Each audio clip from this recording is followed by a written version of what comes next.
All right, all right, all right. It is indeed Tuesday night. So it's time for a beer and a stream. This is the West Coast IPA, 4.3%. Sorry, 4.2%. Sauce Brewing Company. I think they're from Sydney. I think I've actually been there. Let's first of all go through some of the stuff that I did since the last stream. So last stream was an attempt at an LN2 stream. It failed miserably because both my boards seem to have dead channels. I've got the B550 Unify X and the Crosshair 7 Hero. And I wish I had an Impact, like the Crosshair 8 Impact, or maybe an 8 Dark Hero, even though I'm not a big fan of that board. The Impact was great when I had it. Unfortunately, that died during Country Cup 2021, I think. Yeah, so not much you can do about that. So I put them both into the dishwasher. I need them for iGPU benching and also binning 3900Xs and benching 3700Xs and maybe a rerun of the 3600 non-X. So the Crosshair will do most of those things, but it doesn't have display out. So that's the one that came back. I don't know how long it'll stay back for, but it came back through the wash, so that's good. It's got 2 channels now. The Unify X still has the outside channel broken. I think on the Crosshair was the inside channel. It was flipped, but somebody told me that, I think Forks told me that apparently the channel assignment on Unify X and Crosshair are the opposite. So it's like the same channel is broken, but I tried like 5 different chips, so it can't be the chip. It's really weird. Anyway, so out of my 95 liters, by the way, CSS and BB code and all that stuff still broken for people's profile pages. I wonder when that's going to get fixed. Yeah, I had 95 liters. I now have about 1 Dura left. Team Cup has started. For those who are unaware, I don't know how you could be unaware, but there you go. Let's actually just go to this page again. I'll drop it in the chat as well, just for whoever wasn't there last time around. So last time around I was trying to do an LN2 stream, but realized I had a dead channel, and it kept hitting 0D postcode. The Unify X did. I already had the 4 cameras set up and the pod attached and all that stuff. Anyway, here's the 30 stages: 5 AMD 2D, 5 Intel 2D, 5 NVIDIA 3D. I'm calling it ATI just to make it easy. 5 AMD 3D, and 5 iGPU. So what I ran was,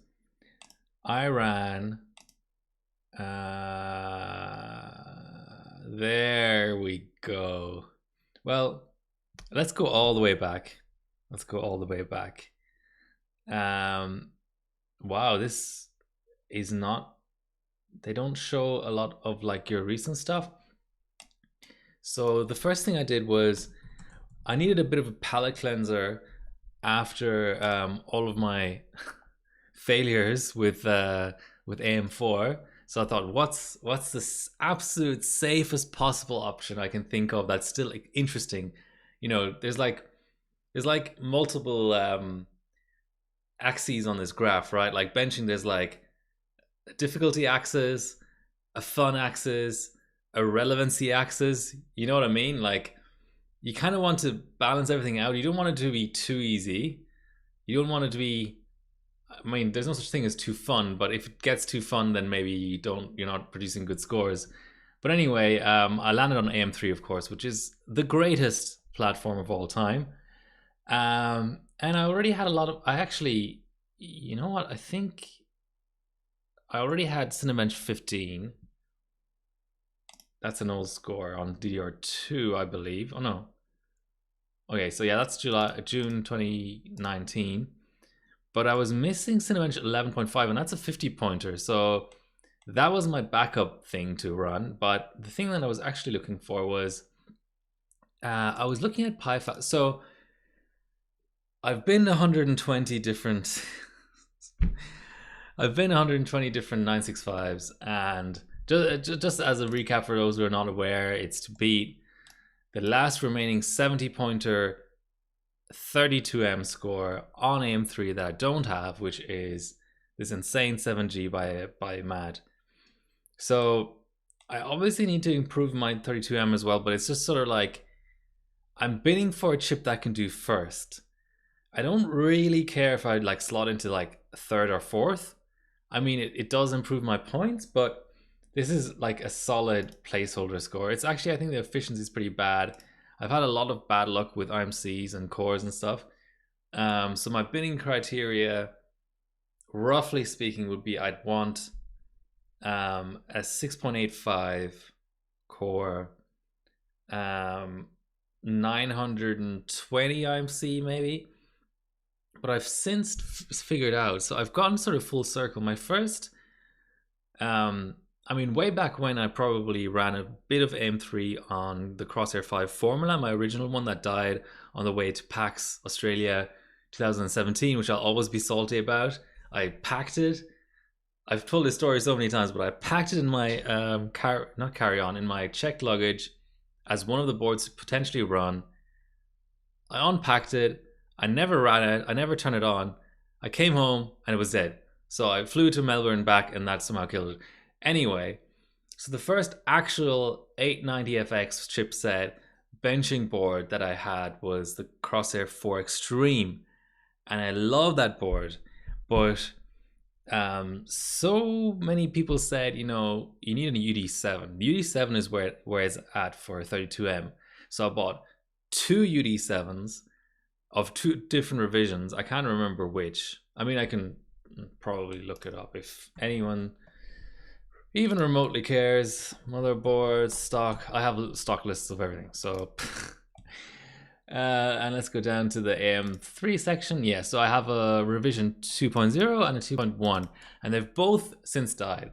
So now, what Bulan told me, which is actually factually correct, the UD5 is basically just a poor man's UD7 in terms of efficiency and all that. But what I found out, not my particular copy of the revision 3.1 or not the 3.1 in general. So you need a revision 1.x or 2.x. And unfortunately, I should probably update this, but these two, as far as I can, one of them hangs on the 25 postcode, and the other one is like, it sometimes works, it sometimes doesn't work. And then this revision 1.3 UD5, I think is like dead.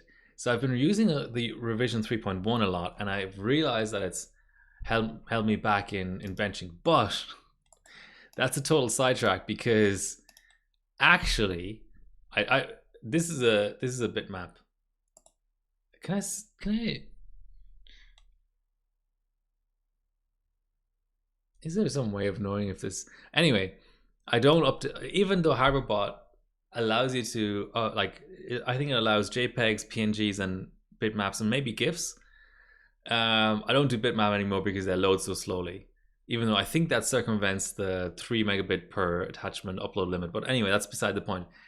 But what I found is CPU Northbridge on. I haven't like checked the exact same set of sticks with the same chip on all 4 gigabyte boards, and anyway, half of them are dead now.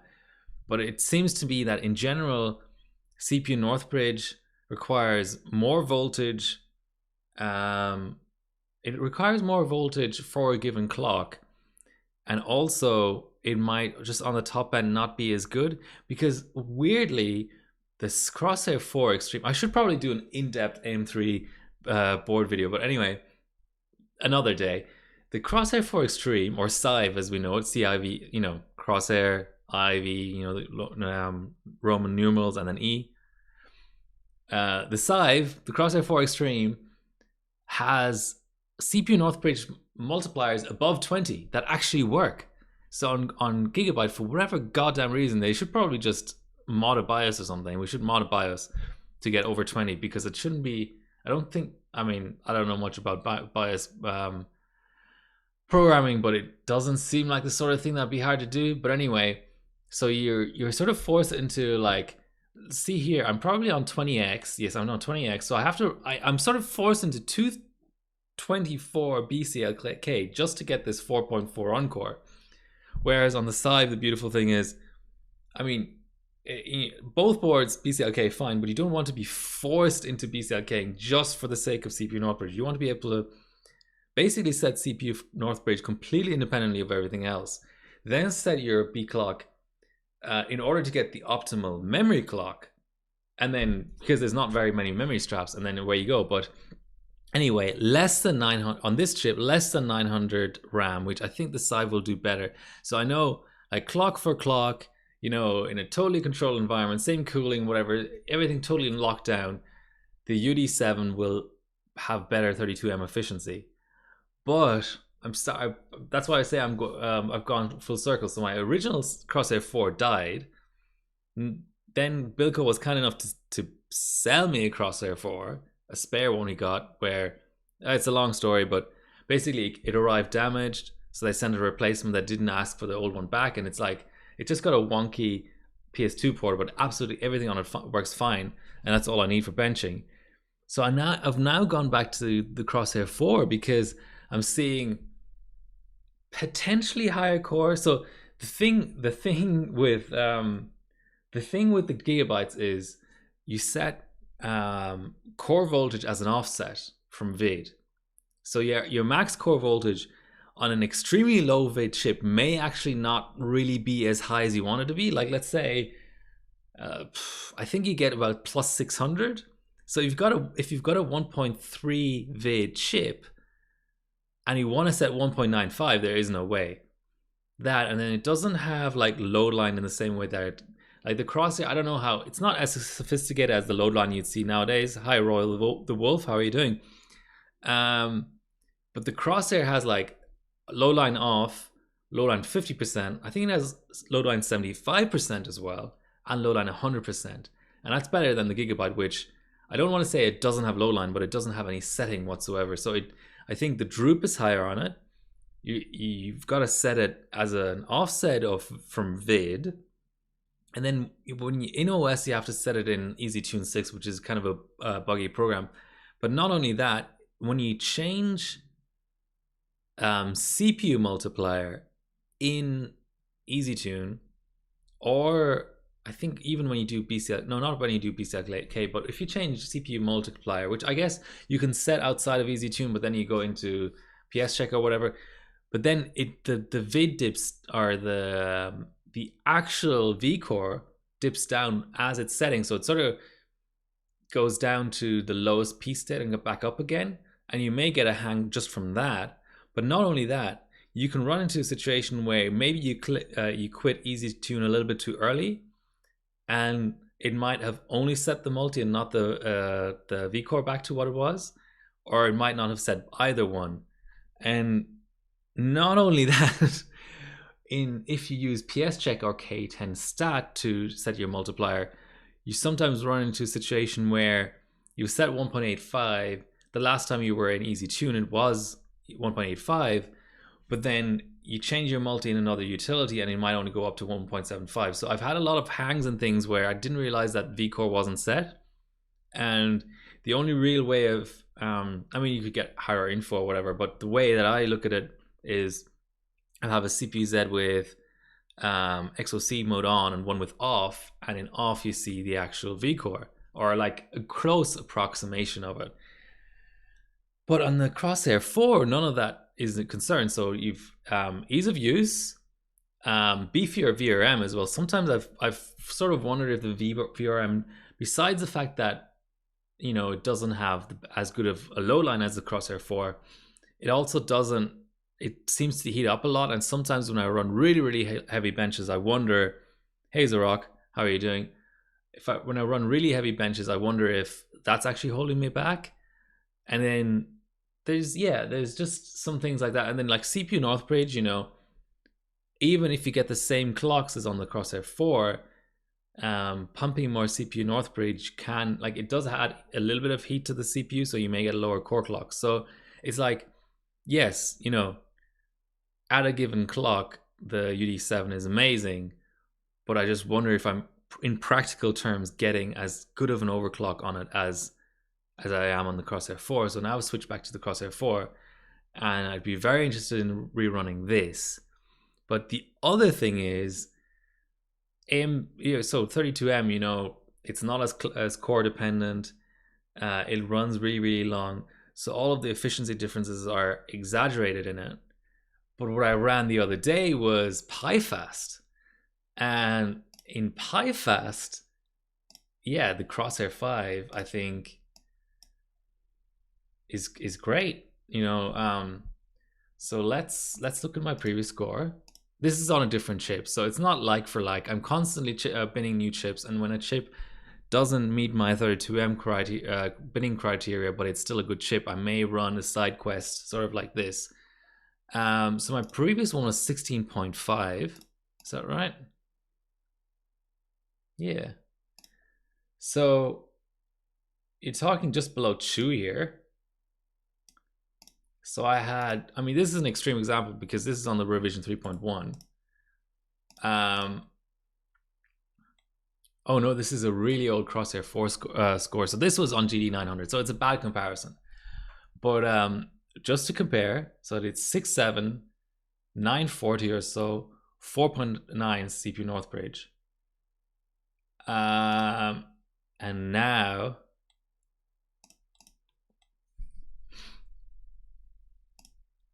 $200 more on the core. So this is a...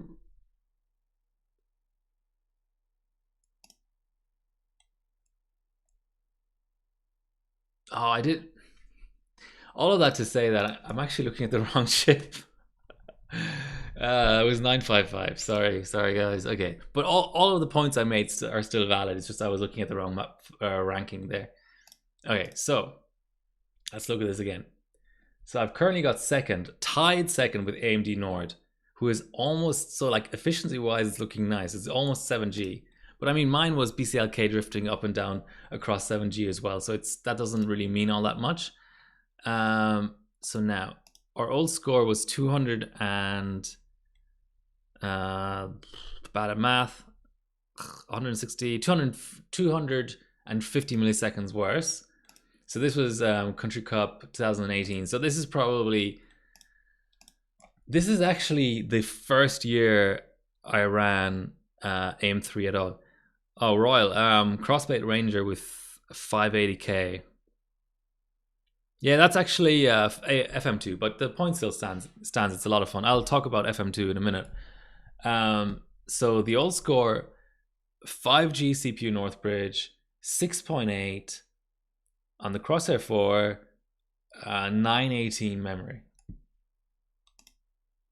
And the current score is, yeah, about 120 or so more on the core. Lower RAM, but almost 5.2 CPU Northbridge. And I think this was actually on the Gigabyte. I think I'm no, it's on the Crosshair 4. So that was really, really nice. There's not that much left for me to get on the 955. I have the God, brain fart. SuperPi 32M. 1M will be interesting. I didn't trot out the 1M, but I think I can do 7G. I mean, I can definitely do 7G 1M. So I could probably slot into second or so. What's he running memory wise and stuff?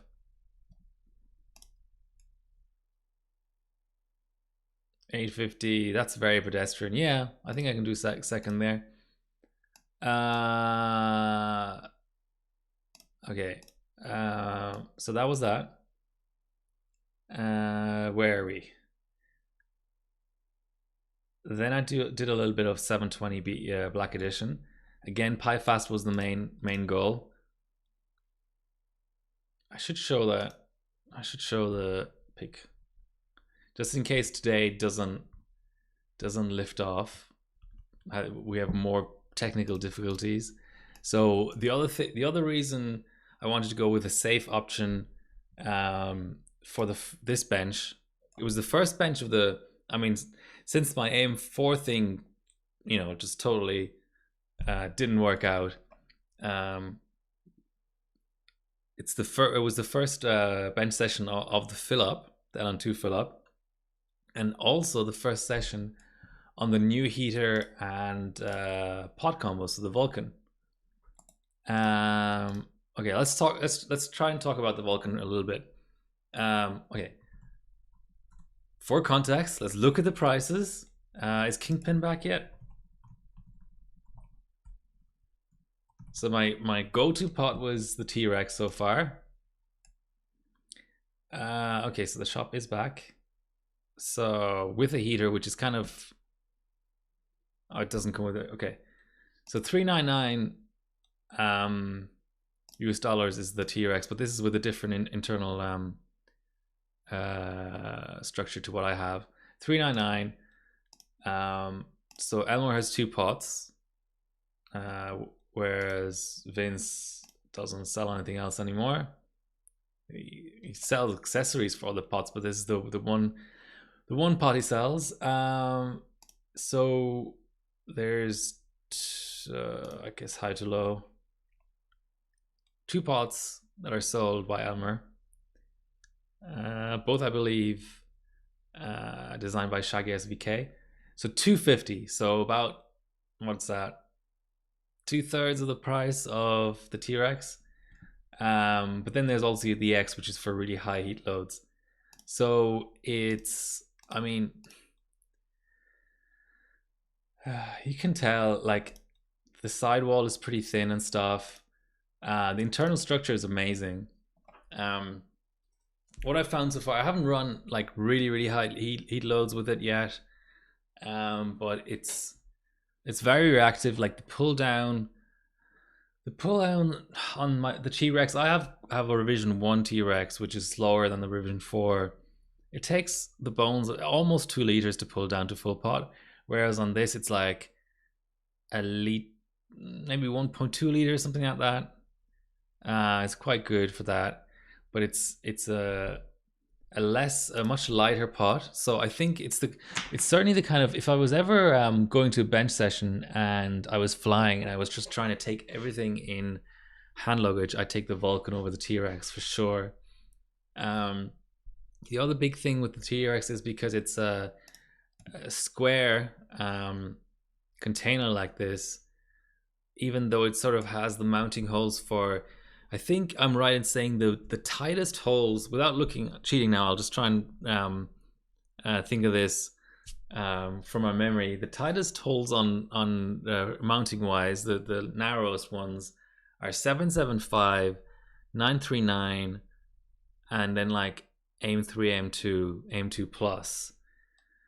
And those ones, even without any installation, you just can't run on this. You can do stuff like you can get an F1 hold down, you can rotate the T-Rex 90 degrees and then use an F1 hold down on top, and then if your socket clearance allows it, then you can run basically all things, well, almost all the things that the F1 will run. But it's awkward, and on I think on the new T-Rex they've somehow managed to fix it, but AM4 I run like 45 degree angle as well and stuff. Whereas the nice thing with the Elmore pot is it's a round one, so it doesn't have any clearance options. So previously, I don't run much 775, but previously I'd whip out the F1 for 775 just because it's a narrower pot and it can fit comfortably. The T-Rex, you can probably do something to like shim it or something, but it's just not a comfortable fit. And the other thing that's nice about it being round, I'm going to mention really like things that seem really like minor, but what I'm sort of talking around here, the elephant in the room is, from what I've seen across 3 or 4 sessions so far, I don't believe the pot actually has better performance as such.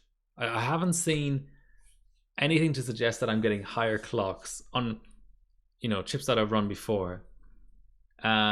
which is always what people claim. Every pot designer claims faster pull down, wasting less LN2, and better performance. And even though my T-Rex is at 4 or 5 years old and is designed for cold block chips, I haven't seen that. But that doesn't mean I wasted my money buying a Vulcan. I now have, like I said, I can mount it on more platforms. It has way better compatibility with Elmore heaters, and there it's a little bit more clear cut. I think Vince actually even stopped selling his heater because he realized that it's not as good as the Elmore heater. See, there's the mounting plate, like adapter plate thingy, but the actual heater itself I didn't think was being sold anymore. Let's just double check that. Yeah, it's not even, it's just replacement pads and that's it.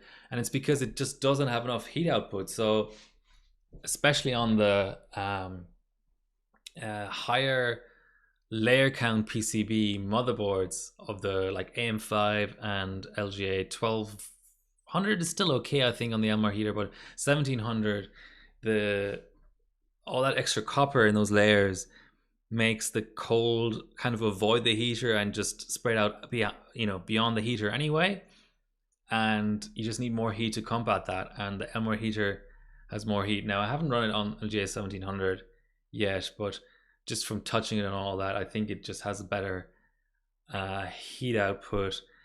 And it's just so better compatibility with that, because the little mounting plate is just designed to sit underneath the heater. And you have this legend on there, which is really nice. I always used to take pictures of, it would take me when I got into a new socket, especially the Intel ones. I mean, AMD is easy, it's just the top holes, but LGA 1200 and LGA 1700, figuring out where exactly to put the rods and then trying to memorize that. I'd take a picture of that and put it on my Google Drive and reference it every single time, because if you spend even just 4 or 5 sessions not running that socket and then go back to having to reconfigure the rods on your kingpin heater to another socket, you're never going to remember it. Whereas here you have this really nice, I don't know why the zoom is so, okay, here we go. It's just perfect. And compatibility is good. I mean, it's not amazing. I would have liked to have seen 939 and 754 and 478. I think it's really unreasonable to go back further than that. But all the way back to 775. Actually, 1366 is something that I'm missing here. That's just a very, I think they just ran out of space for the text. I think 1366, if I remember right, is basically the same rods as 11.5x. I could be wrong, but like I think that's the port. It's just not legended here, let's say. So yeah, actually I think pull down versus the T-Rex is mostly an LN2 saving exercise. It's not that, in my estimation, is not that much faster than the T-Rex, but for whatever reason I found that pull up is a lot faster than the T-Rex, which I appreciate, because your average pull down, you don't feel like you're wasting time as much, because you're just checking to see the system is all okay, and you're trying to pull down slowly and stuff, and you may run a couple of benches at like -50, so you don't care if pull down is slow. But pull up, you want it to be as fast as possible, because you don't give a fuck anymore. You just want the thing off your motherboard so you can try it. And yeah, I've found pull up to be faster. Okay, let's catch up with chat a little bit here. Oh, we've got Shaggy in the chat.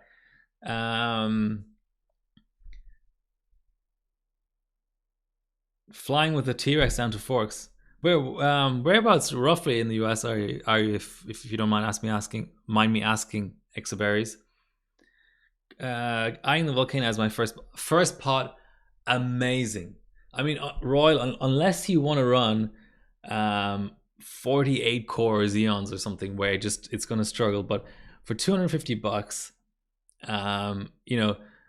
lots of people tout cheap pots. Like there's the honeycomb pot by Bartex, There used to be an EK pot, which is probably out of production now. There's the reactor pot, which is actually expensive and hard to buy because you're just like emailing a single person who probably won't get back to you. In terms of something that will ship cheaply, ship fast, reasonable shipping prices, good support on a Discord and everything, you can't beat the Vulcan. It's like from what I can tell so far, it's a good all around pot. Run on the crossblade, yeah. See, FM2 only goes up to four cores, so that's totally fine. And like what, 65 watt TDP or something? Yeah, let's check. 6800K CPU world. I think they were pretty low TDP. It's somewhere here. Tell me where it is.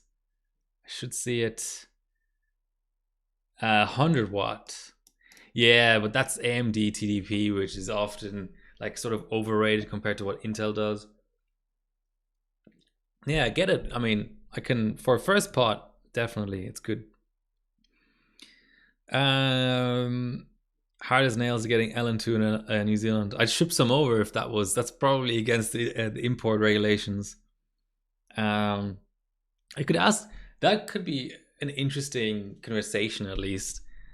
Obviously, absolutely no promises, but I could ask my supplier if they've ever considered expanding to New Zealand, because I know they do work all around Australia, like including the oil rigs and stuff.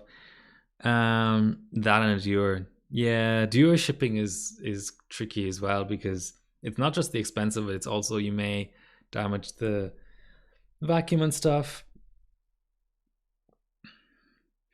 Yeah, Xberries, I'm not saying you can mount M4 on first gen T-Rex, but I mean the other thing is the bracket. If you go the official route of the bracket, I think for a piece of plastic, where is it? 29 fucking US dollars. That's 40 Australian or even more. For a piece of fucking plastic, they can go fuck themselves. Sorry, excuse my language, but that's just ridiculous. Plus shipping. But I have the F1. I use the metal. Thankfully, there were different revisions of the F1, and I have the metal version of the bracket. Yeah. I thought I had easy access to it, but you can. I think you know. I can fucking Google it. F1 pot kingpin. Oh, there was an overclockers.com review back in the day. Are the pictures dead? Or is it just slow to load? So, show us the bracket. Yeah, okay, so they okay. I think I've thrown away this thing because I just always use a heater. But this bracket has a lot of holes in it, and you can just use that. But then the pot is higher, and I don't know. Native mounting will always be the way. Always, always, always.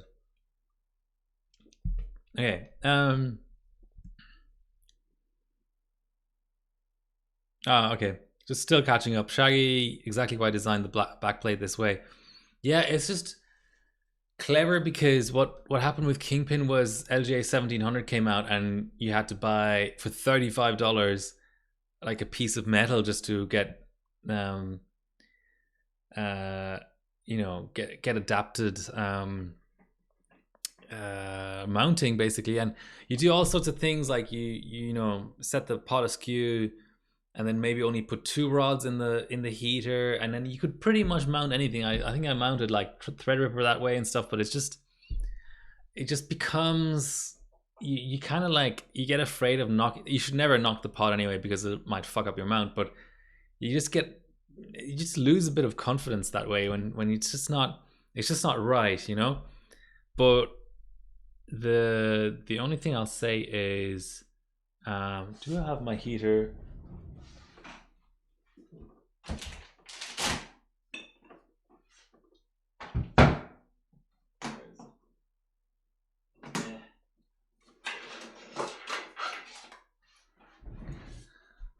because I've been in the Kingpin system for so long, the only good thing is, but I just have to go to a hardware store. Hopefully I can illustrate what I mean.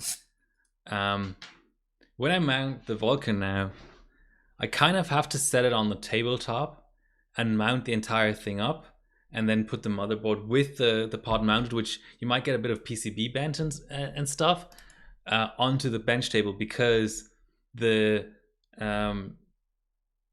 you know, imagine you have a heater down here. Oh god, right?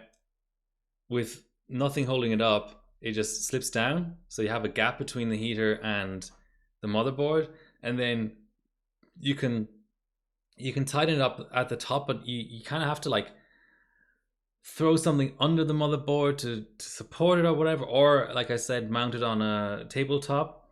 So what I do with the Kingpin heater is I have so many spare nuts, and that's crazy as well. I wonder if this was intentional. The Kingpin rods I think are M4, and the Vulcan rods are M5, I believe, like just one size bigger, so nothing fits.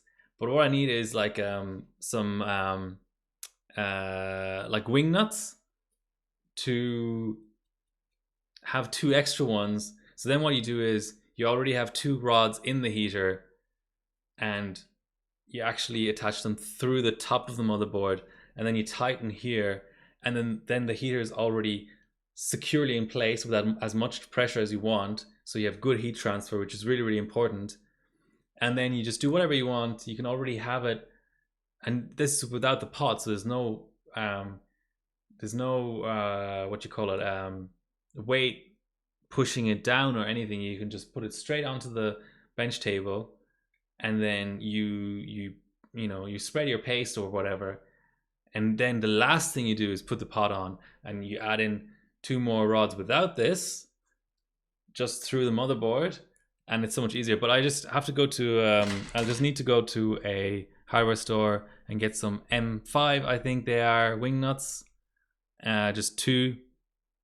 Somehow they're really expensive. They're like per, it's like $3 per wing nut or something, I don't know.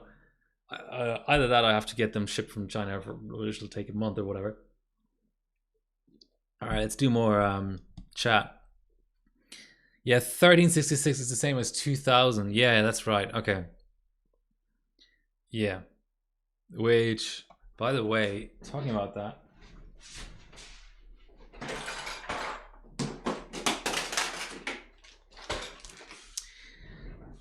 I will do more chiller streams in the very near future, because I now have more mounting for my heat killer.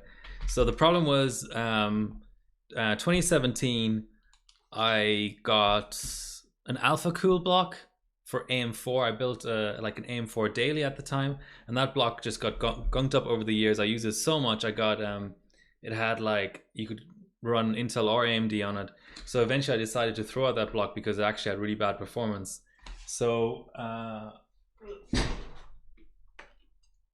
for a little while, this has been my ambient cooling method, because I've not really had a block for everything that I need.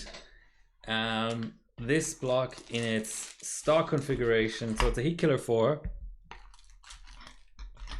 and its stock configuration had these things attached, which I believe is only LGA 1150X and 1200 with these 2 eyelet hole thingies.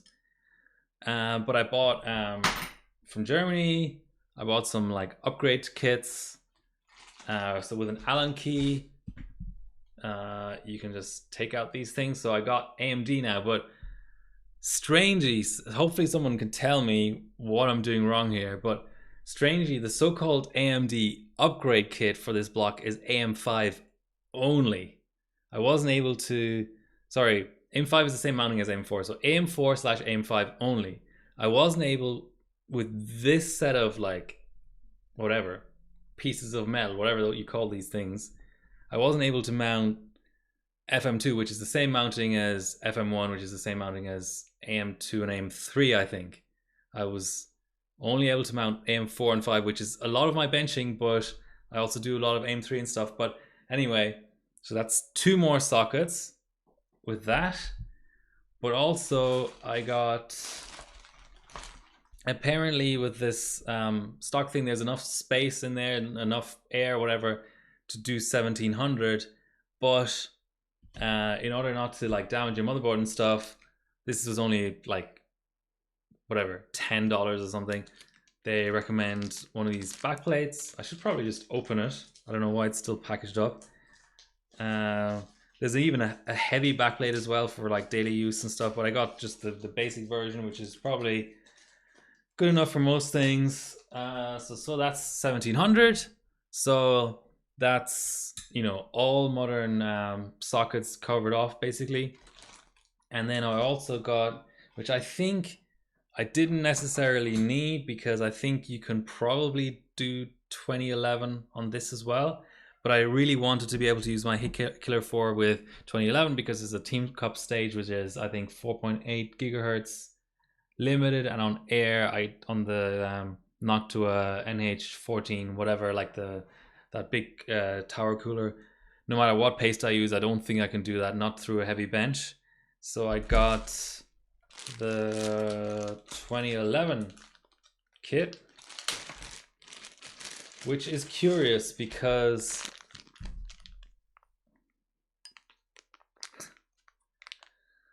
it's actually the same as the stock, which I didn't know. Okay, so I have spares now. I have spare like whatever springs and things. That's always good. But the mounting stuff isn't the same. So they've like improved the mounting somewhat. There's something different here. This is not at the end. Anyway, all that to say, I think I'll have to check 1300, 1366 and 775 and 939 and 478 mounting to see if I can jerry rig something for those. But I basically, with this heat killer now, have a pretty universal water block, and it's not gunked up. When I changed it over to AMD, I looked at the internals. It's not gunked up, so I actually have the possibility of chilling CPUs again. Right, okay, let's catch up with chat. Yeah, 1366. I had a feeling 1366 was covered. Talking about that, I think there's an upgrade kit for the air cooler that's 1366 775 combined. I really like 478 as well. Anyway, there's always ways of doing things, right? 478 939 would cause incompatibility with heaters. 1366 is 2011. Thanks for confirming, Shaggy. 2000 is nice to have. I kind of hate 2011. I mean, I like the fact that it's the last proper HEDT platform. I know there's Sapphire Rapids or whatever it's called now, but the last, like, let's call it mainstream HEDT, which is kind of an oxymoron, but you know what I mean. The last commonly run in dailies and, you know, readily available on the used market HEDT platform on the Intel side. So I respect it for that, but it's a pain in the ass for losing channels and stuff. So my real favorite HEDT platform would be, I think, Ivy Bridge E. Like, I love the Rampage 4 Black Edition. So of course I can do that. So maybe an upcoming stream will be, you know, 4930K or something on Sammy's. That'd be really interesting. I haven't run that in a long time. Right. Yeah, 1366, same layout as 2011, just has through holes rather than the mobile. Yeah, same thing. Vancouver. Okay, Vancouver to the Midwest. Nice. I've been to Vancouver. I didn't do very much there. It was like a long weekend. I think I was there with a friend, and we kayaked across the river.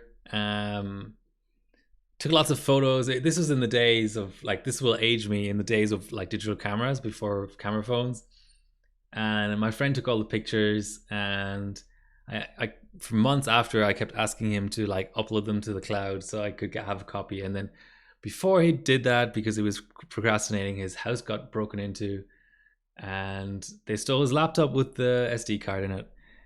So I'm forever salty about that. And I went to Whistler, I think, but this was in the summer, so we did like walking, not snowboarding or skiing or whatever. A very fancy place, Whistler. It's got the like nicest looking McDonald's in the world, I think. Also, thank you for maintaining the value of my older pots by not making a legacy pot.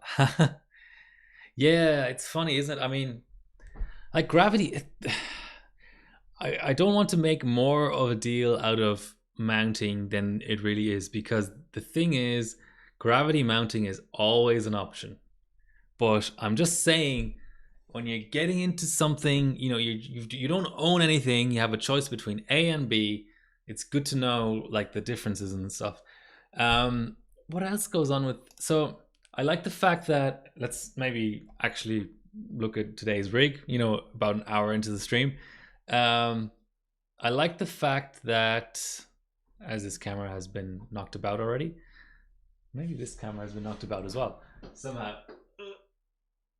It'll be okay. I like the fact that I actually like the fact.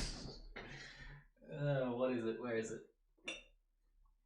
So the kind of pro slash con is the internal structure, right? This thing. I know it's probably really sturdy, but it's just compared to the Kingpin pots, it feels fragile. It probably isn't, but it feels fragile. So when I'm zorching up, I feel like with a Kingpin pot, I can just stick my Zorch all the way in and just knock it about and do whatever I want, because nothing's ever going to happen there. The internal structure is never going to be damaged. Whereas this one, I feel I don't want to like bend it or whatever, so I sort of have to like float. Not a big deal, but I have to sort of float my Zorch up a bit. And the other thing I mentioned about Zorching is, at least on my sample, I don't know if this is typical, and it's not a big deal, but I'm just mentioning it. The first time I Zorched, there was like some sort of impurities in there. So usually when you Zorch a pot, it's literally just, and like, I'm using inert in the wrong way here, but I'm just gonna, in quotation marks, say it's sort of like an inert piece of metal that you can heat up to 200 degrees and nothing will happen, because all you're doing is just heating up a piece of metal, and that's it. It might glow a bit or whatever, and that's it. But in this case, when I was first Zorching, there was some small amount of smoke that came out. So there was some impurities from the treatment, the like, is it anodized, or I don't know how they do it, but there was something in the pot that I sort of had to gradually, over multiple sessions, aim the Zorch into that direction of the pot to burn it off, because like it was actually combustible, like a small amount, just impurities basically. Again, not a big deal. So I like the fact, going back to sort of the positives, I like the fact that I actually like the springs are not as stiff as the Kingpin springs, and they come with washers for top and bottom, and the thumb screws are much nicer. But I sort of modded my Kingpin pot anyway with M4 wing nuts, so it doesn't really matter. I'll probably get wing nuts for this as well. And the sort of a pro and a con in the fact that the hold down,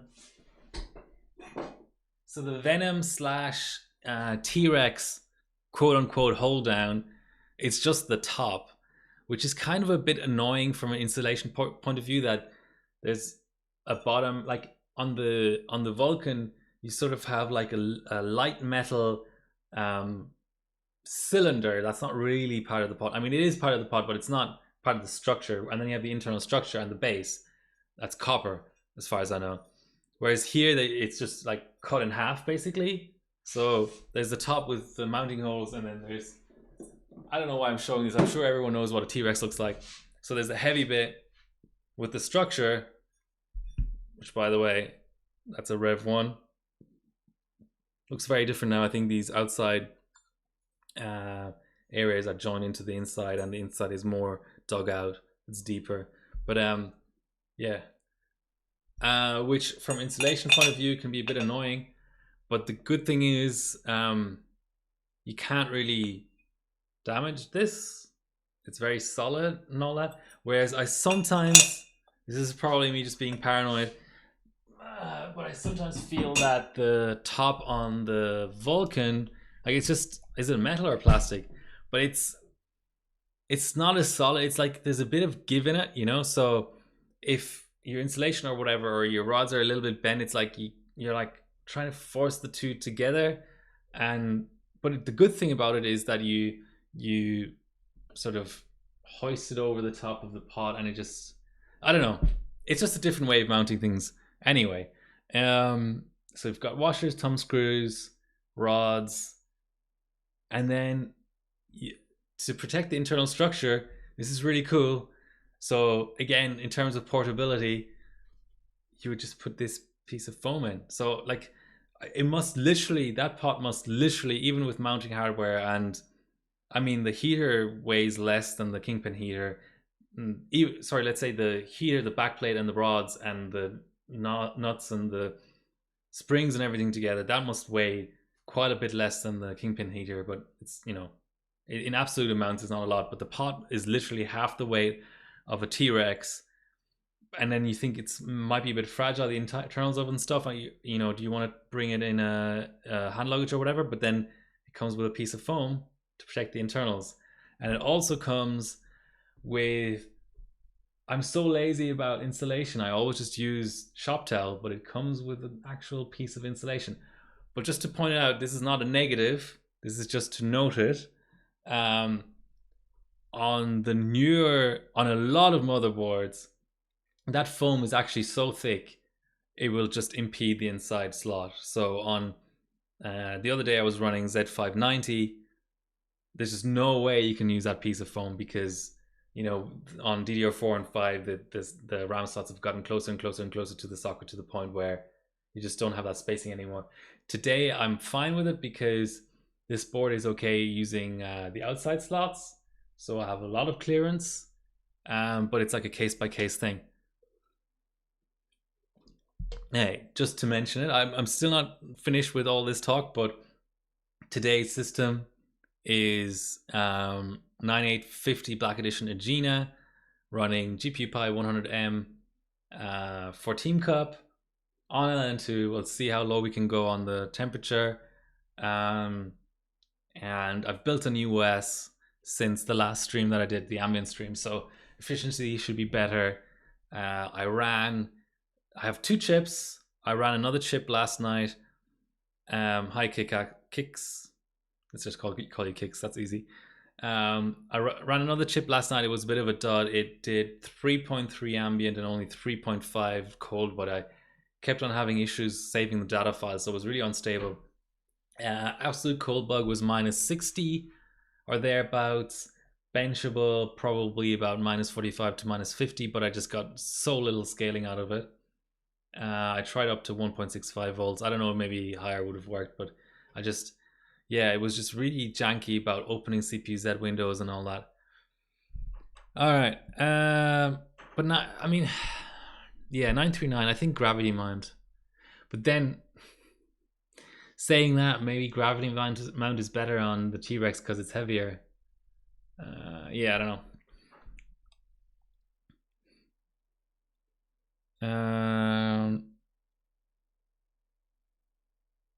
12100M GPUs.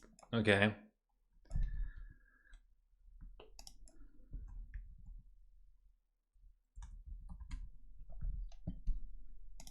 F or non-F? Ah, wrong GPU Pi.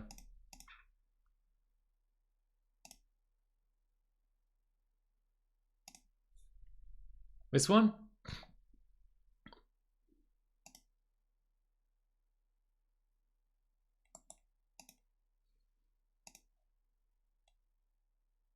Global 12th.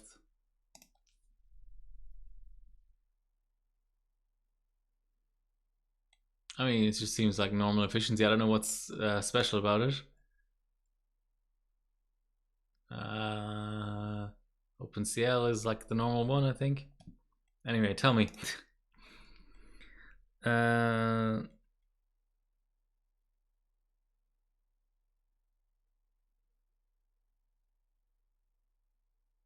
Yeah, F1, holding temperature on the F1 is hard. That's true. because it's just so slow to go up and down. On the Vulcan, it's almost like it's a little bit too reactive sometimes. Super temp controlled phase. I'm sure people could build it.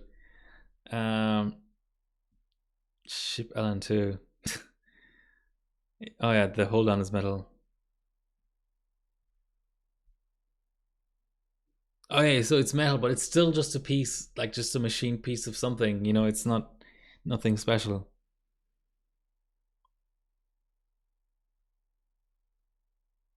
Yeah, Kingman backplate is confusing.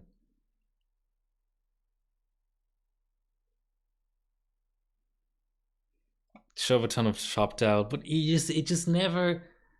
What I'm saying is, you just buy two, you just need two nuts. You don't even need four. You just need two nuts to like perfectly tighten the heater to the motherboard, and then you never have to worry about it again. The shop towel you might knock it out of place, or maybe you don't shove enough down there and you don't have good contact, or maybe you have too much. I've had that happen before as well, where I'm trying to be smart, trying to support the heater from the back, but then it's a little bit too much, so the motherboard just sort of lifts off the bench table a tiny little bit, and yeah, it's just annoying. Include some spares. Yeah, that'd be amazing. Like, you know, in China, the cost of two nuts must be like 0.5 cents. Kingpin rods are 6 divided by 32. Yeah, I don't know about imperial measures. I just know that here in Australia, M4 fits. I'm not as sure about the Vulcan. It might say it in the listings. Where are we at? I thought I had it open. Ugh.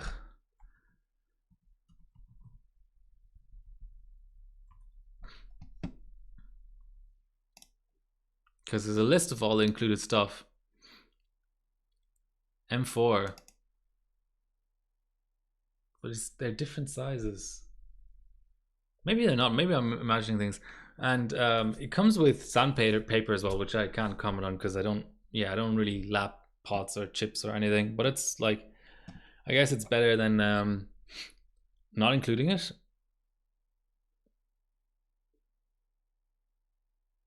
AliExpress, yeah, but it'll take 6 months to get here. I need to go to the hardware shop for other things anyway.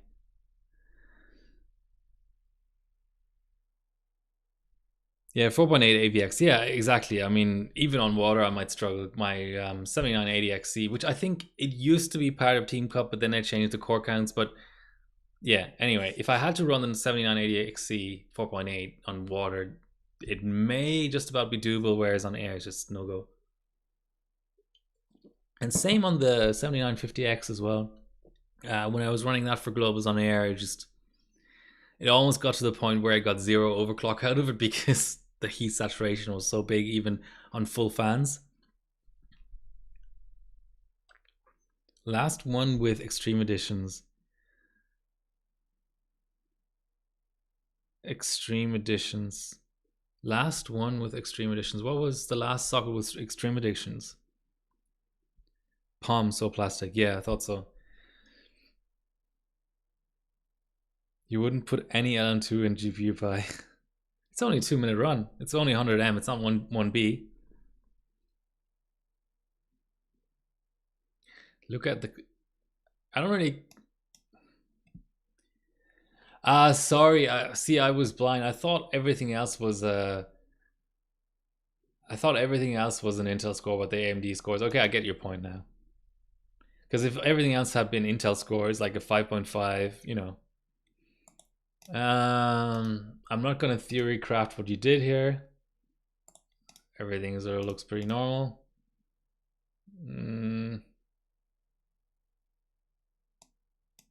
I mean, you're a moderator, so you're probably cheated, right? Because you know you can get away with it.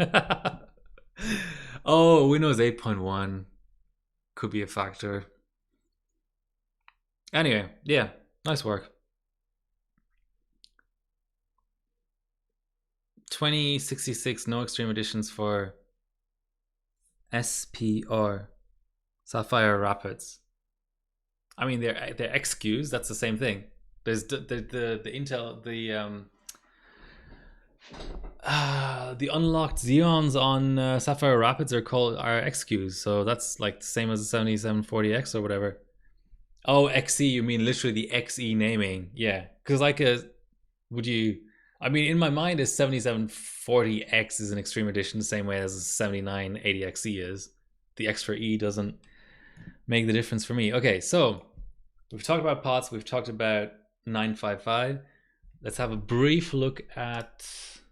After that, I was really feeling PieFast. I was really like, there's something to this. I'm liking this bench. So I've had a long running little spat with Bones on the 720 Black Edition, which nobody else benches. If you look at all the other scores, like I think I way back when, like 3 bench sessions ago, 3 like backup sessions ago, took the 32M from Chu, and Chu's score is now 14 years old almost. And it's on DDR2, I believe. Yes, UD5P. I didn't even knew there was such a thing as a 5P. Okay, there you go. DDR2. So then I took it. But then, yeah, I went back and forth with Bones a couple of times. This time I didn't attempt 32M because that can be 35 liters of LN2 gone. These C2 stepping IMCs are really flaky. You can get a fail on any loop. I know that's true of, I don't know. I mean, I don't know. I think a lot of platforms, once you get to like loop 19, you're safe or whatever, unless you fuck up the temperature management or whatever. But on C2 IMCs, it's just brutal. So I saw, I mean, I already had frequency for 35 or so for 70 points. I already had all the Cinebenches and all the W primes and 1M as well. So 32M and PieFast were the only things left. And I had a chip that showed 0-0 previously, and it was a good chip. That ended the session at the time, but it came back, so I decided to bench that. I have some other chips as well to try, but PieFast, the 50 pointer, I thought it was a good target, and I, you know, got a pretty good score out.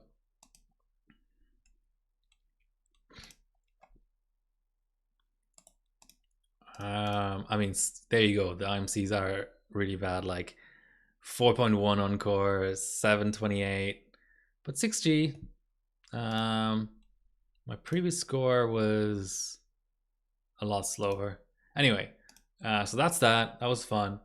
And next, finally, we're on to the FM2 topic.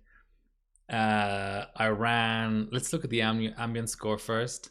So let's look at the first ambient score to get the true picture. So 1480 through the iGPU. So this is the Heaven Basic, DDR3 only, AMD only, dual core only, Team Cup stage. And I initially ran, I was hesitant to try Sammy's. I wanted to see what I could do on Hypers or PSC. So I ran PSC 696, almost 3G, CPU Northbridge on ambient was pretty nice. This is all air. 4.7 through the CPU. Saw a little bit of scaling on the CPU, but not a ton. But 1480 on the GPU. Then I ran, I think it was a 6400K, and I realized how much. So this is, 2200 RAM. I realized how much higher they clock on Sammys. I'll never make this mistake again. I've put it in my notes that Sammys are just the way to go. So I got pretty much the same GPU clocks and CPU clocks, and even a little bit less Northbridge, but I got an extra 400 effective out of the RAM 91111. So that bumped it up. So here's the progression. We went from 727 to 740. So the RAM scaling isn't insane, but every little helps. So then I felt like we were ready for some LN2. This was my first run that I did on the night. It was nighttime in Australia that the background was released.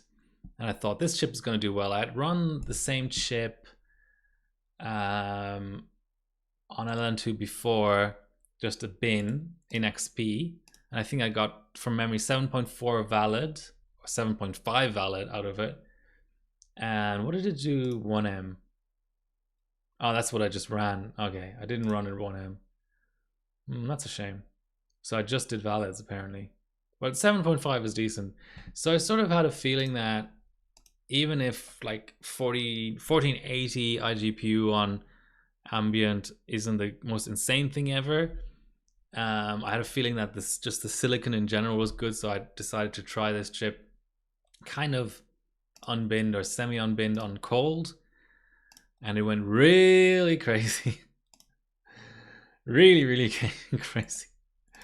So let's see what level of overclock this is on the iGPU. Apparently 169% overclock from stock, and that's a true overclock because these chips don't have boost. So on Intel iGPU, you'll often see insane percentage overclocks because the iGPU ratio itself has a turbo boost, the same way that the CPU and maybe even the Encore will have. But in this case, it truly is stock, like 760 or whatever, and I've got it to 2044. RAM went a little bit better on cold. Core scaling went away, so I left that at 6. It was nice. That was a really fun session. I was sort of sad not to continue almost because that was so much fun. Full pot. I think on the iGPU voltage is scaled up to 1.875, but the board can set 2. I'd almost be tempted to go back for more, but let's have a look in comparison to the other iGPUs with more shaders. It's always fun to see whether you were able to leapfrog, an iGPU that actually just has more shaders. Hardware rank equals 0. Is it 1? Socket FM2.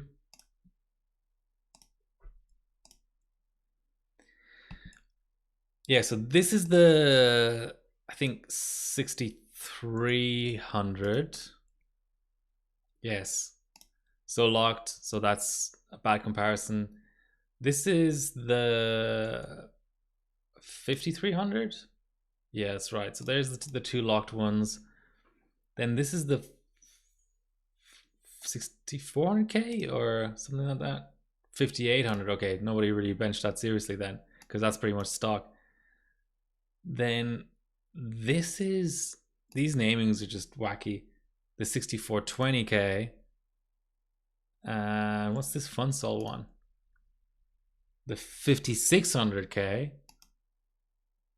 And then it's New Life, which is 6600K. Yeah. So leapfrog basically the i5 equivalents, the A8s, all the way up here.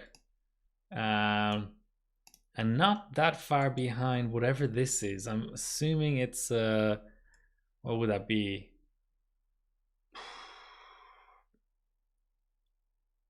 Okay, let's try and work this out. So 7 naming means Trinity, so 5000. 660. Oh, why is there 2 of them? Amount 1. Socket integrated. Not chipset, CPU. Okay, there we go. So that's 5600K, right? Oh no, it's the 5800K. So it's only 100 points away from a 5800K cold, so that's pretty cool. And this I assume is the 6800K. Yeah. So that's made me want to do more FM2 iGPU, because there's just, full pot iGPU is special. It doesn't happen much. And there's a few targets. There's a few like legit scores from back in the day from comps and things. So the 5800K, there's like this Vantage by Sherv is pretty cool. But 1583 seems beatable. Like even cold LN2, like cold RAM and stuff, that's pretty nice. That's pretty nice. Okay, anyway, enough about FM2. I hope you Royal, I hope Hope you have fun with your crossblade. A crossblade is great. A Wi-Fi board is better. UP4 is also better, in my opinion. But but I think that generation Gigabyte was just so good. The boards were just so good. There's a lot of sockets where Gigabyte wasn't competitive. Like X79 is famous for just having horrendous Gigabyte boards. All right. Okay. SuperPi. Then I did XTU on the 10600KF. That was a sad state of affairs. Don't want to talk about that. Yeah. Okay, we're all caught up. Okay, so today, let's catch up with the chat though. 2066. Lost internet. Did we divide who are doing which stages within OCN? Go on the Discord. Are you on the Discord? 1151 gigabyte. I mean, the Z, it's not retail, but the Z370 LN2 board is pretty nice. Honestly, even then, come on, it's a legendary board. Okay, here's our poor cam. I'm gonna see, my duo is almost out. I have another duo though, so let me boot the system. It's probably a good start.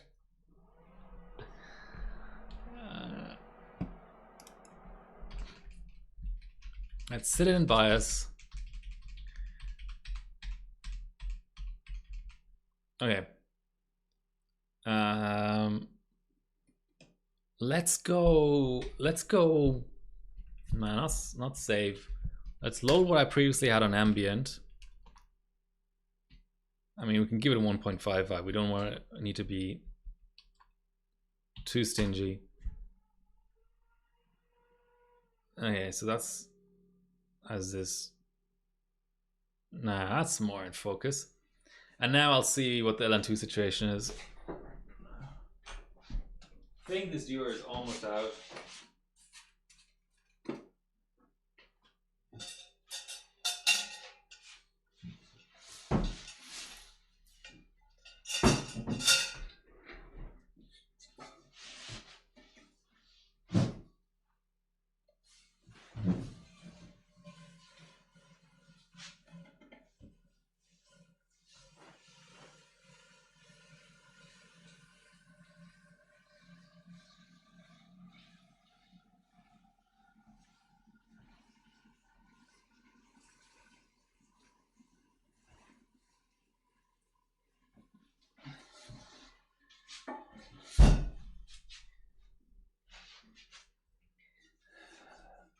You know what? I think I might actually even get another pour out of that.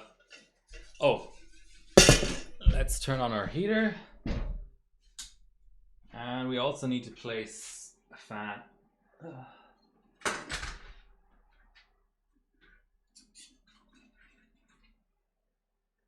Which is easier said than done.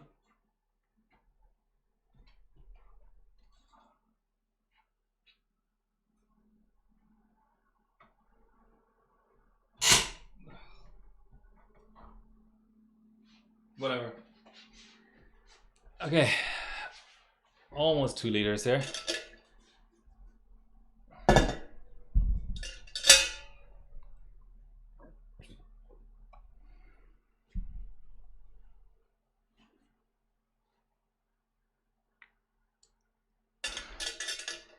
Yeah, Z170 LN2 is not as good as the Z370.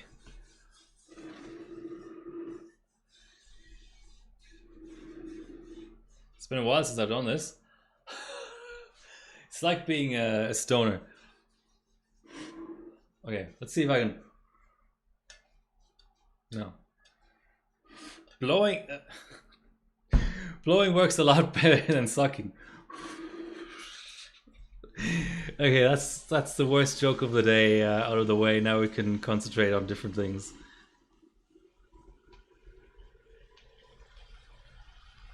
Oh. It's overspill. Okay. Poor cam. Finally.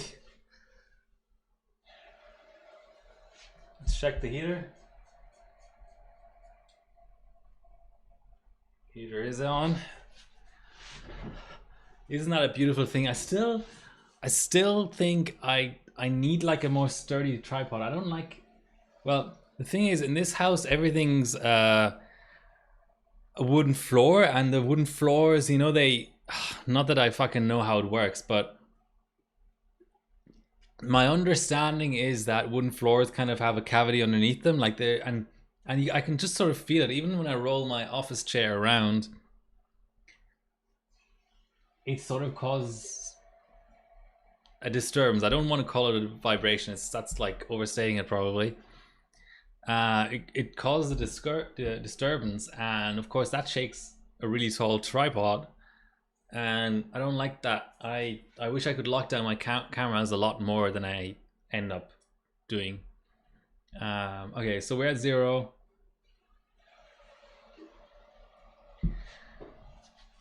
Let's go to minus 15 or 20 and then give it a little bit of a Zorch.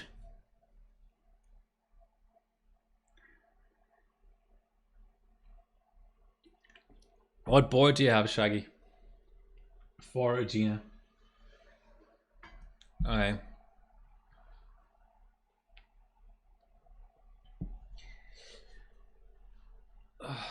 Right. Yeah, let's give it a small Zorch.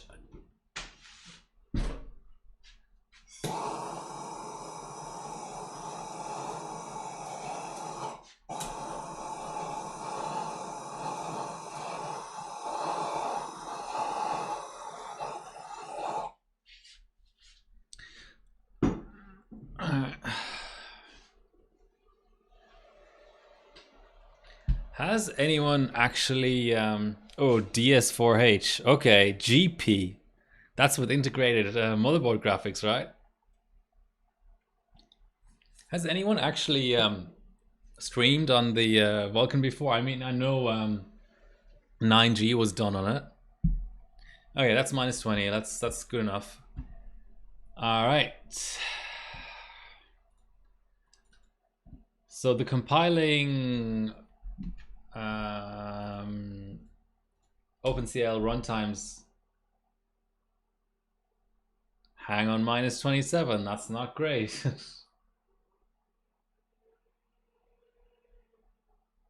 It's not CVBing, so maybe that was just a random hang. I'm not going to pour anymore. The iGPU part was unintended. That's probably what AMD would say as well. That was unintended. We just randomly threw that into the board.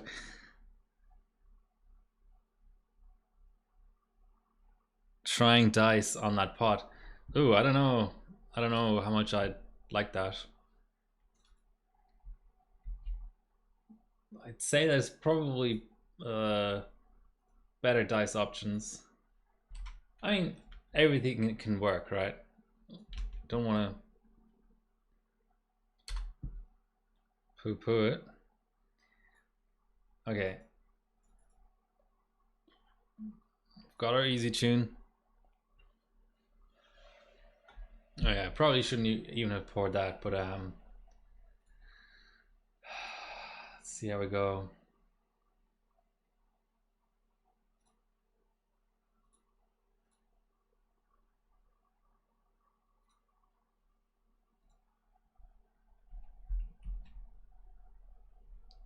Okay, I should start a timer, but that's not. Oh, that's looking. It's about a 6-second first batch. Okay, 558. Okay. I just want a run in the books because I was trying to get 3.5 just saved on the last chip, and that was rough. With LN2, I'm first. Cool. This is a good beer, by the way. Okay, we're minus 30 and not hung up yet, I think, so that's good. So the last chip, I felt like the benchable range was like minus 30 to minus 50, but I was seeing instability everywhere, so I'm not totally sure about it. I should take notes.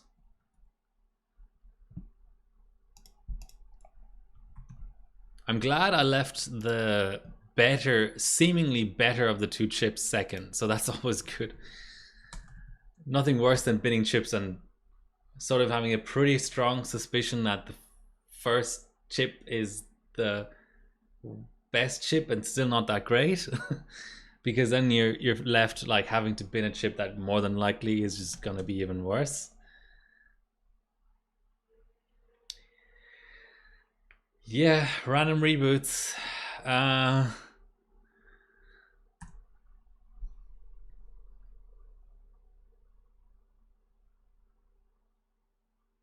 I'll try colder. I'll try -30.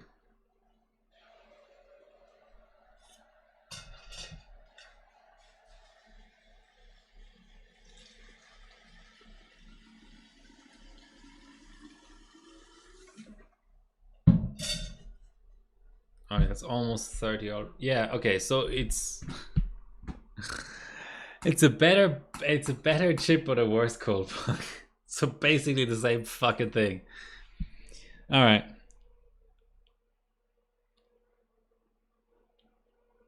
Yeah, okay, that's a hard cold bug. Now E1 is cold bug on this board, that much I know. All right, let's Zorch.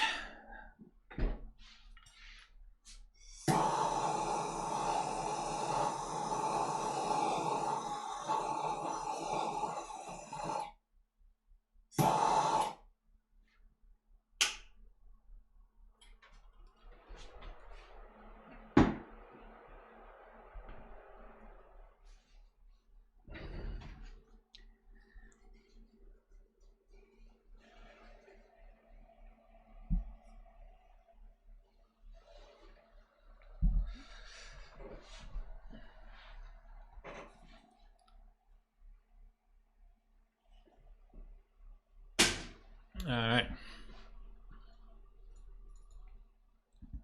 Please just give me a 3.5.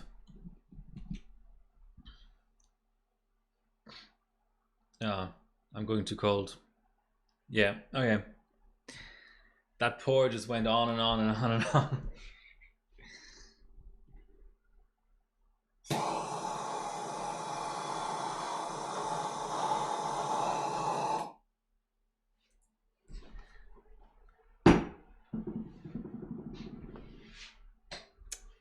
Alright.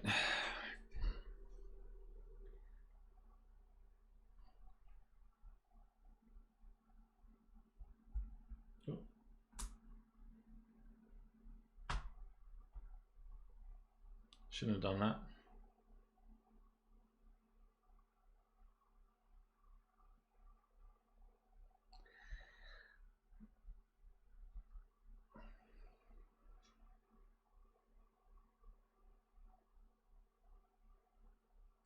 Okay. Never move that camera again. Is the moral of the story.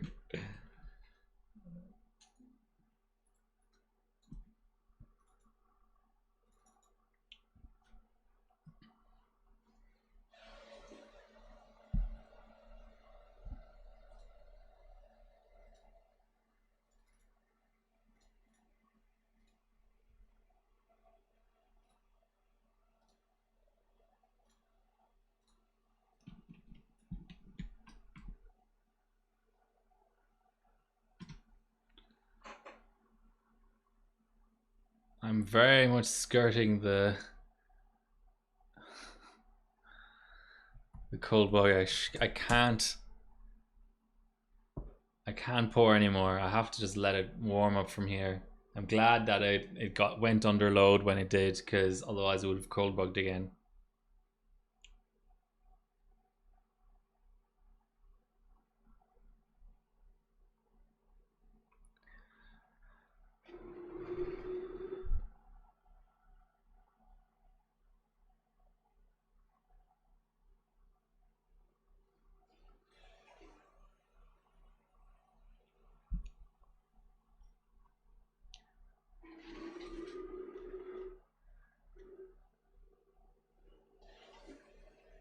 Give me a loop 10.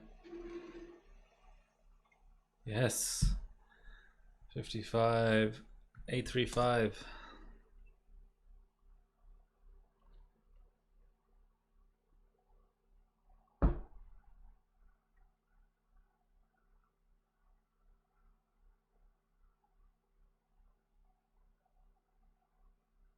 See, this tripod I can forgive. That's like a $5 mini tripod.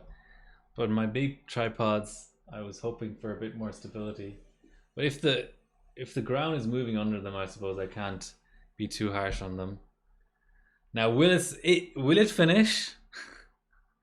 And if it finishes, will it save? And if it saves, will it hang up after save? And if it doesn't hang up after save, will it do 3.6? Okay, it's 21 degrees, but minus 21, but I'll just let it. Okay, 51,776. Hopefully, I can think of that. Like, remember that. Just the tiniest little pour, just for the save. We don't want to be too warm. All right, we need this. We need a memory tab.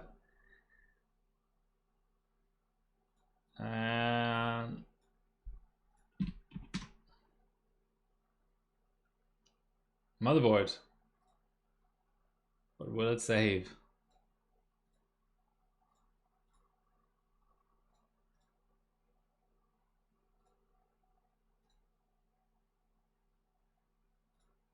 Nice, okay. That was relatively painless. we're playing with house money now. We have an actual score.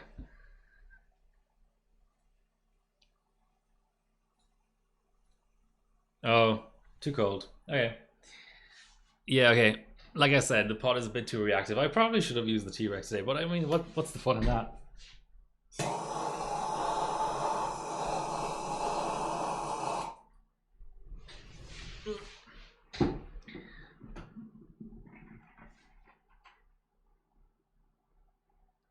It's basically the same as T-Rex. I mean, dice doesn't move around the same way that LN2 does. Like the requirements of dice, that's like saying, you know, a Tesla is as good at driving down the road at walking speed with one passenger as it is at cornering at 150 kilometers an hour. You know what I mean? There's just no comparison. Gotta pour less. Oh, look at the pot designer already throwing shade at the user. It's like Apple. You're holding it wrong. It's not got bad reception. It's just you're holding it wrong.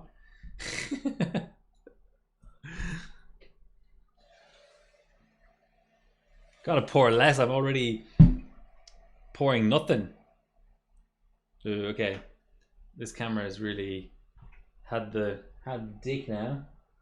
I hate micro HDMI.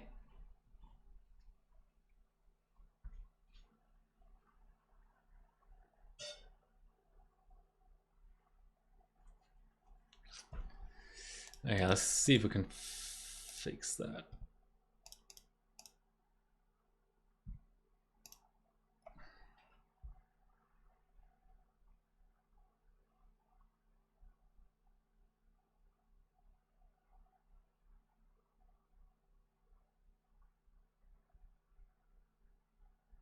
Yeah. Alright. I give up. We're not going to be looking at very many postcodes anyway. Okay. Where are we at? Minus 23. Got to set clocks. Last run was non-existent because I poured too much.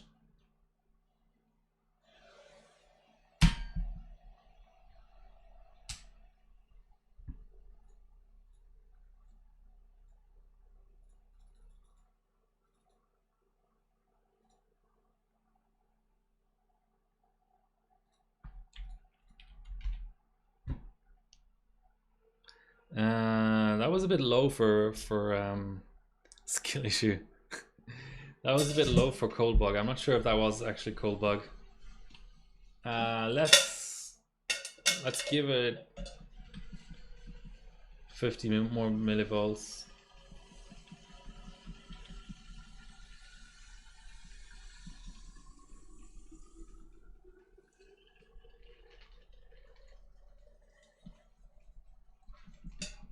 Okay.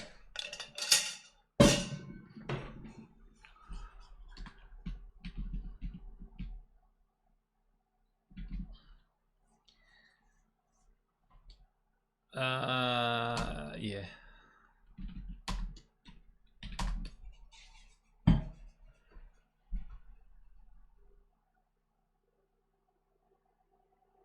GPU Pi, I mean, I'm not the biggest fan of Intel GPU Pi. I mean, probably the most fun I ever had running Intel GPU Pi was the 4690K. First time I took gold there. Yeah. Otherwise, it's just a heap of shit. Is the summary there. Right. Where are we at? Minus 15. That's too warm.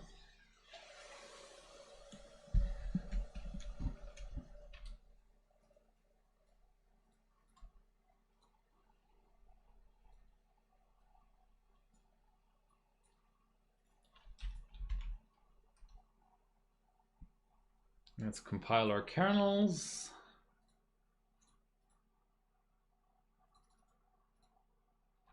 Okay, too cold again. I really should be looking at this temperature. I think that would be worthwhile.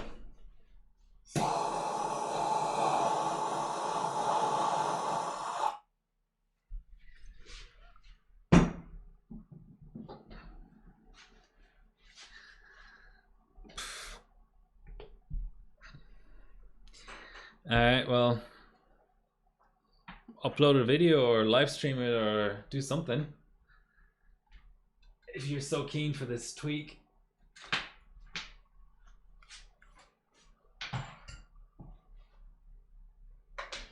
Alright, okay.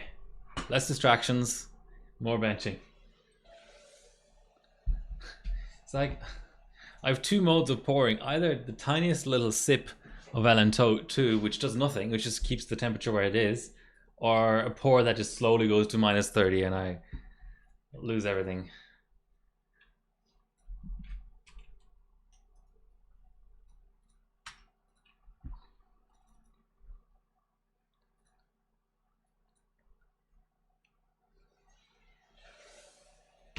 Okay. Let's maybe put the thermometer closer. Just keep it in my field of view. And then minus 25, perfect. I should have compiled the, yeah, I should have compiled the kernel beforehand. Okay, let's switch up gears a little bit and see if we can do 2.8 CPU Northbridge instead of 2.4.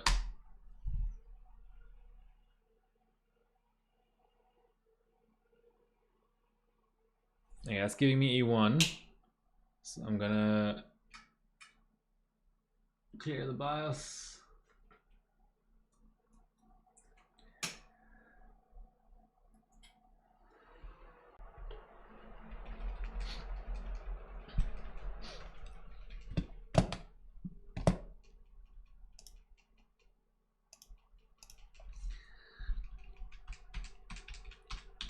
All right.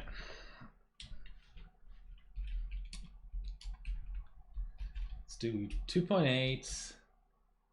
I think 1.55 was good.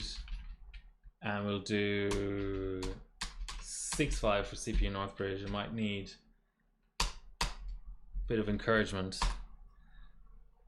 No. Okay.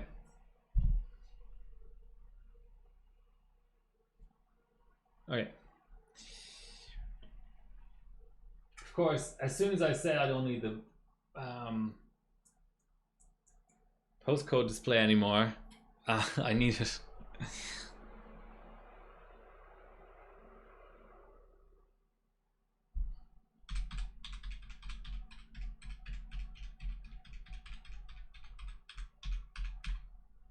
Well, don't talk to me about benchmade integration. I'm the wrong customer for that. Okay, so this is 2.6. Now what I should really be doing is 2.4 plus B clock. So 2.6 is fine. So now it's B clock 2.6.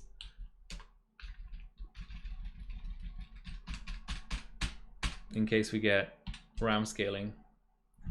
HT over 2000 is maybe a little bit too much. Let's do whatever amount.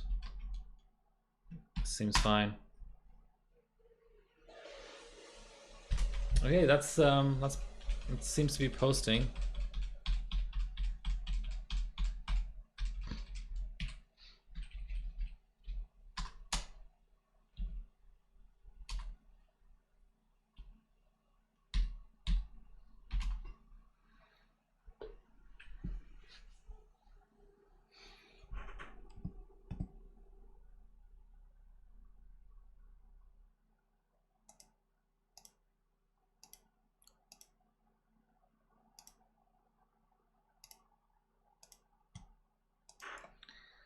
I won an FX 4100 apparently, according to eBay. Okay, let's just double check that everything's set the way we expect it to set, and then do another run at 3.5 or thereabouts. So we're 217. 3,500 divided by 217 is 6. Let's try 16.5. Is that too ambitious? Did I already set priority? I did. Let's give it the tiniest little lick of. Yeah. I don't think that it did anything, but okay. So 16.5. Let's do 16.5.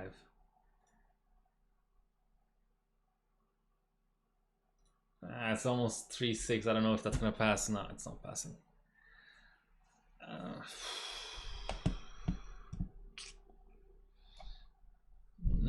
Okay, 16 flat. Let's do 16 flat.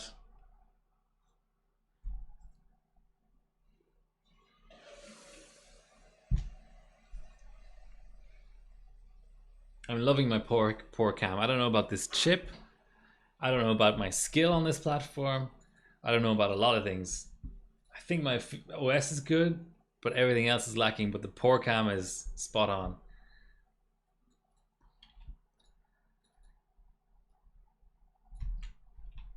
I need a temp cam as well. I just need to find a way that isn't ridiculous for me to integrate that. Okay, so 16 flat.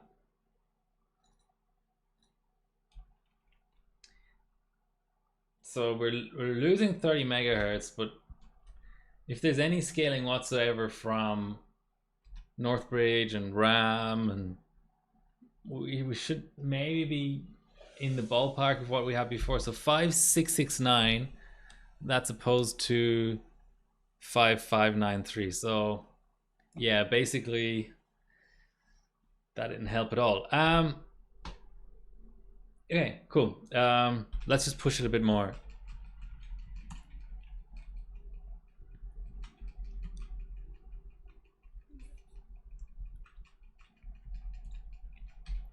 So we want 2 more. Let's do 2 more. I should do it.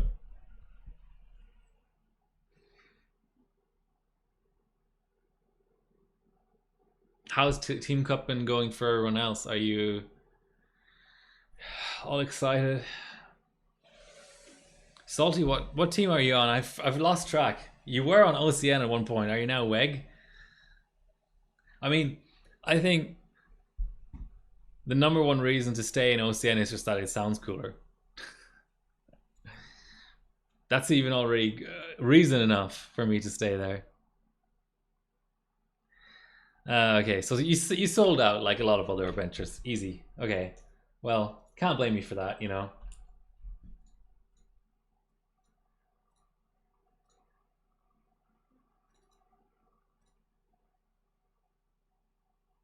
Okay, so we're at 3.5.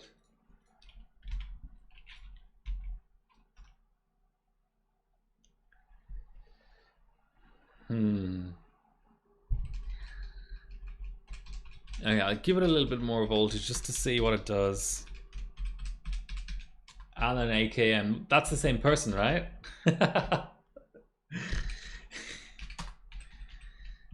We're already at 165. Okay.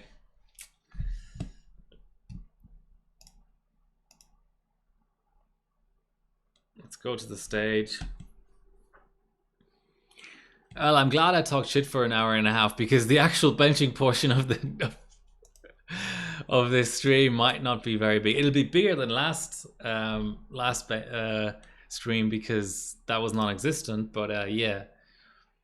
Okay, so what did tag need for 3.6 on SS? 1.55.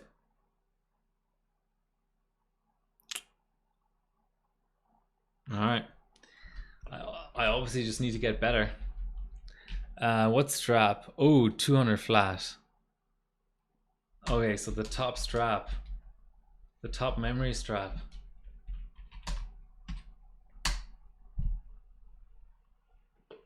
Works, okay.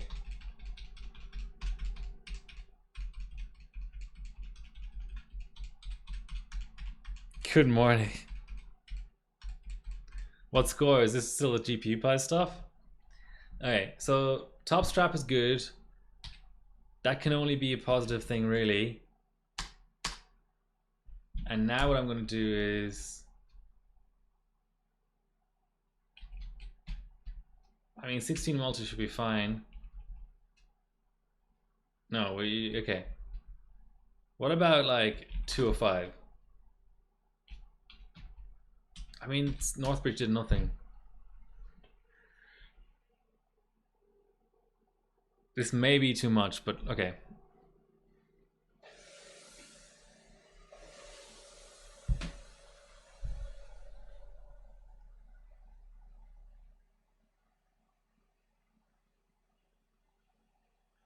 Yeah, I'm running a 390. Not enthusiastic about it. About that stage, as my fan just disintegrates. Okay.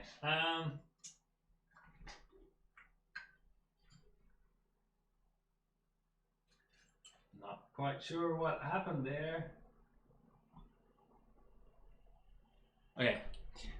So that extra little bit of memory didn't work. Oh, we have half multis, don't we? Oh no, a half multi is a full multi. Ugh, okay. Why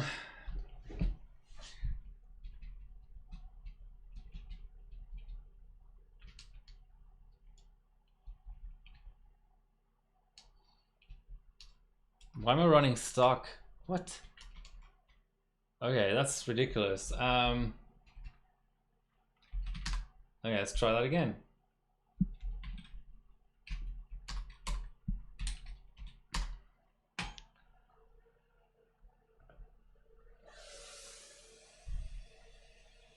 As it just boot loops. Maybe I should have applied memory voltage separately to...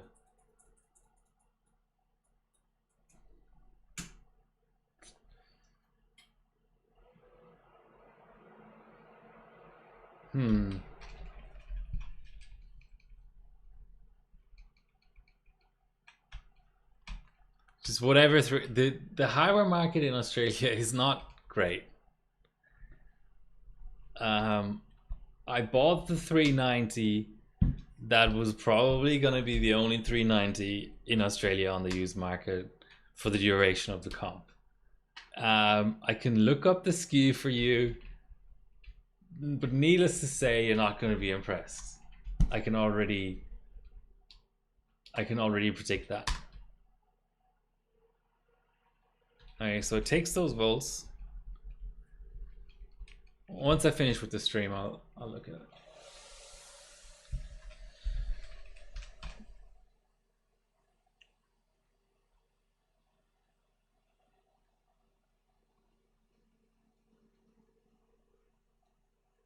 Okay, that's a hang.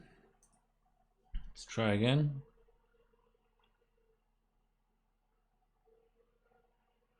Yeah, lots of GPU benching.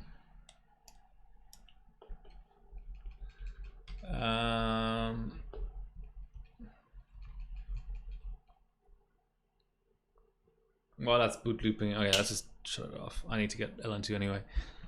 I'm doing dual 600. I'm doing GeForce 200. I may be doing Titans. I'm doing GCN. I'm doing Barrett's Crossfire. I'm doing Wildlife. I may be doing CloudGate, and I'm definitely doing HG2000. On top of that, I'm doing 3 of the 4 GPU stages. R9 390. I got an XFX R9 390 8GB, whatever that means. Okay, let me attempt to get some more LM2 out of that viewer.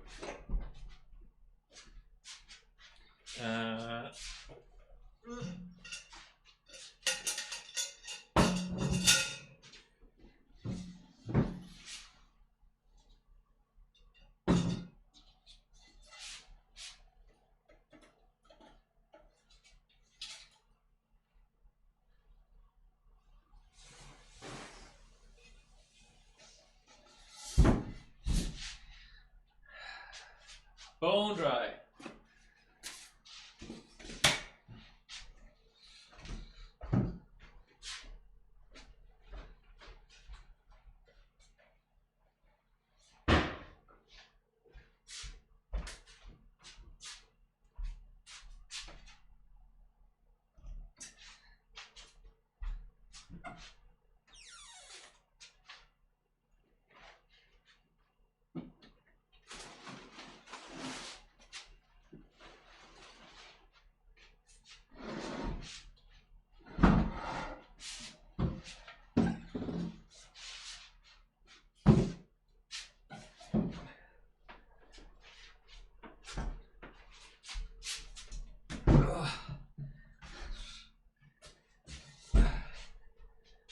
As I navigate a 40-kilo duo around multiple tripods.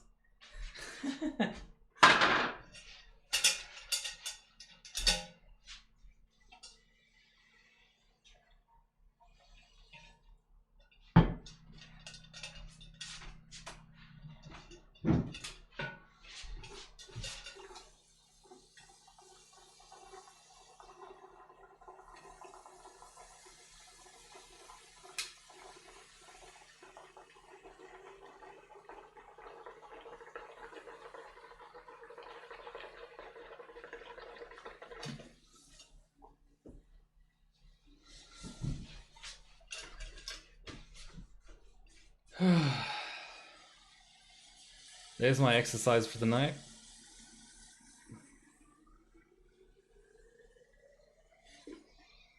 Alright, this is more than likely going to be my last thermos of the night. Okay. Before I switch the system on again.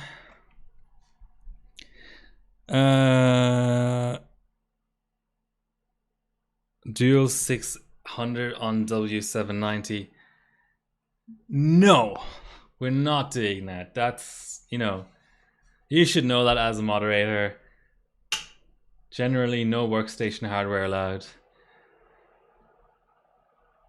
Okay.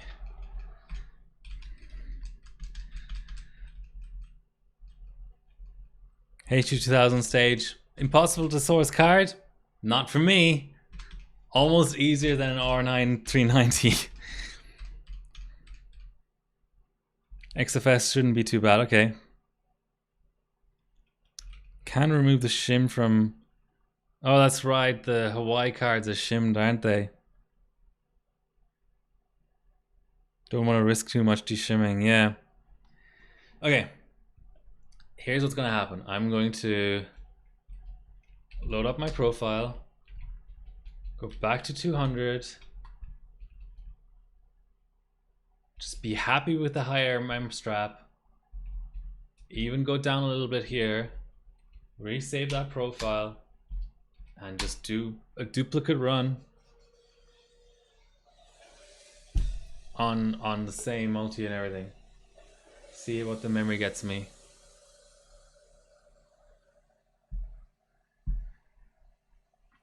I feel like I need a beer.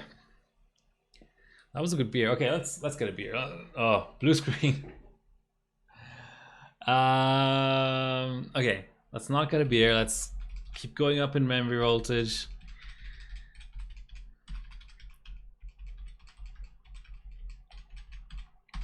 Yes, WEG. I think you're just as notorious for running server hardware where it shouldn't be run as Australia is for sandbagging. Just be your better self. Don't think of server hardware for once. Just run the mainstream fucking shit, you know, and be happy. Oh, hanging bias. That's a bit of a shame.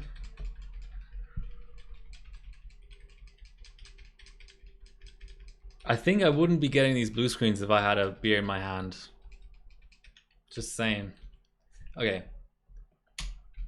Give it a little bit more on the sticks. See what happens. Oh, these 1 GB sticks are just allergic to high voltage, aren't they? Okay. That's a real shame.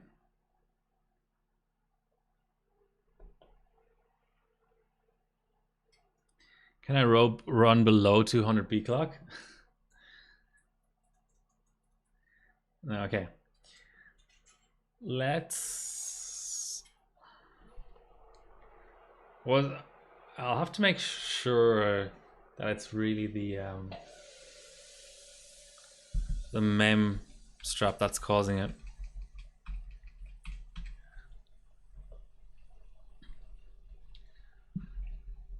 Okay, let's double check. 3000, 2400, low HT, mem clock up.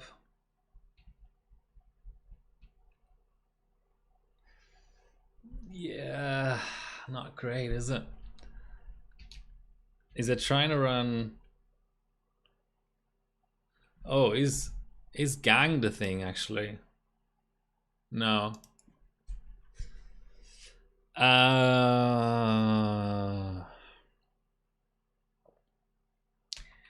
Because it goes by. Okay, let's manually set SPD timings just in case. Oh, it can't even go that low. That's funny.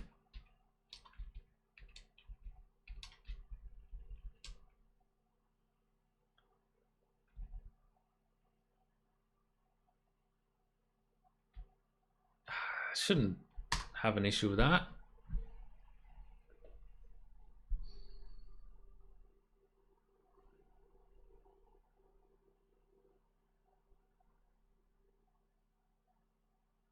Yeah, see, that's where we differ, you know. I mean, I don't run something expecting it to be taken down.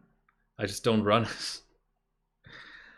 You're giving money, you're giving unnecessary work to moderators. You're giving yourself unnecessary work by running something that'll ultimately not count towards the comp. I suppose you're trying to guard yourself against someone else running it, but it doesn't. It's never like who in both in Country Cup and Team Cup who cheeses. Like it's never anyone else. It's always the Americans. I mean, you could say the same thing with like sandbagging in the Aussies, I suppose. Let he what's the phrase? Let he throw who's never done anything wrong throw the first stone or whatever. That biblical thing. Yeah, let's try one more time with auto timings. CL5 is loose as fuck though.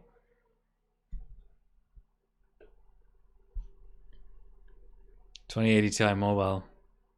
Did that score get taken down?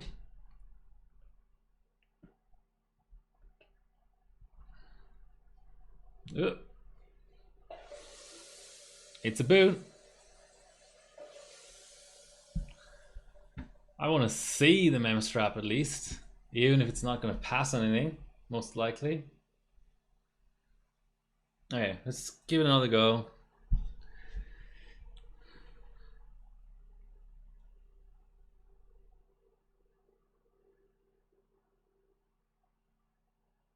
I don't know. Maybe I'm just too old school. It just ends with me there. No server hardware, no mobile hardware, no um well, mobile both in the sense of a phone and in the sense of a laptop. I don't know, it just doesn't interest me.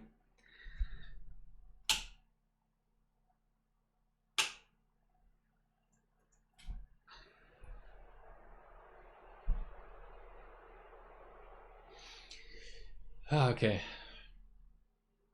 Let's load the same thing up again. Try not to open too many things at one time. See if we can get something out.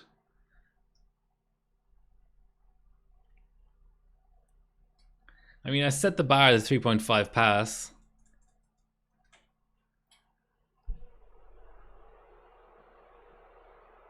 I got that, but you're never happy, right? Like, if you set the bar low and you think you're gonna have a bad chip and you get that, you're like, maybe it's just a mediocre chip, not a very, very bad chip. And then you try to push for that. And if you get an amazing chip, you're like, I've been gifted this amazing chip. Now I really have to get that like 8.3G 32M or whatever.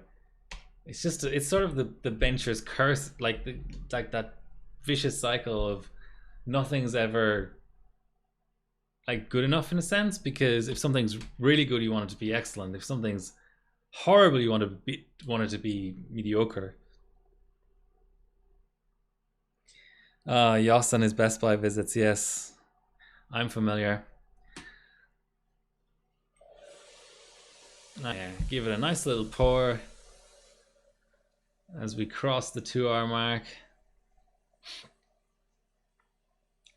Okay, top strap isn't happening, so now what we do is we try 35.5. Igazak, welcome, first time chatter. As the system locks itself up and I'm about to end the stream. This is what we're overclocking. Right. Clear CMOS. Boot the system. When I ran out of beer, that's when everything went wrong.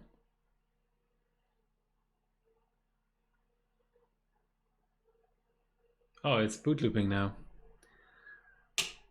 which it wasn't doing before after BIOS clear. Let's just try to re-clear the BIOS.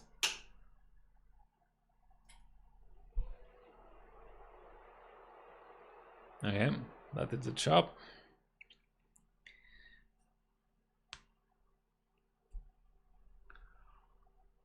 Whew.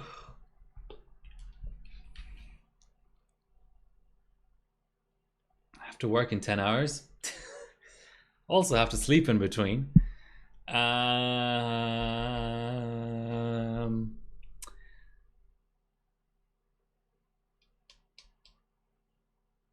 No, I just want to go in. This is confusing me.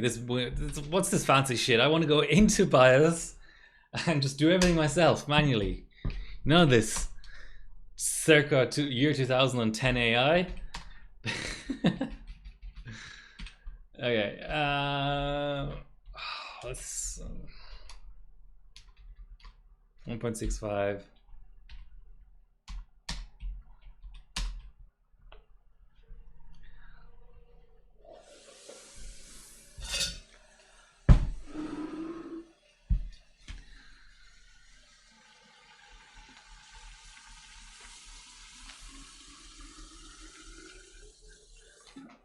I think we went slightly too cold. That's unfortunate. Alright, and the Zorcher up.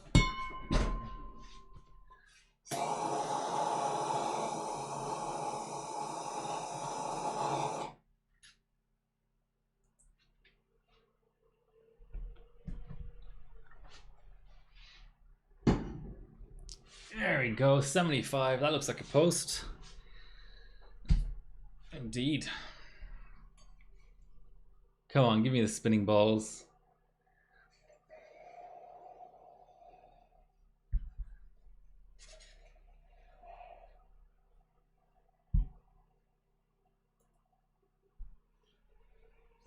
Did I lose a channel or something?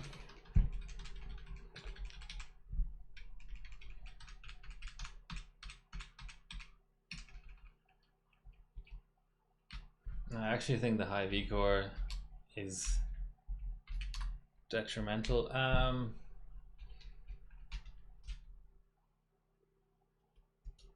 let's try that.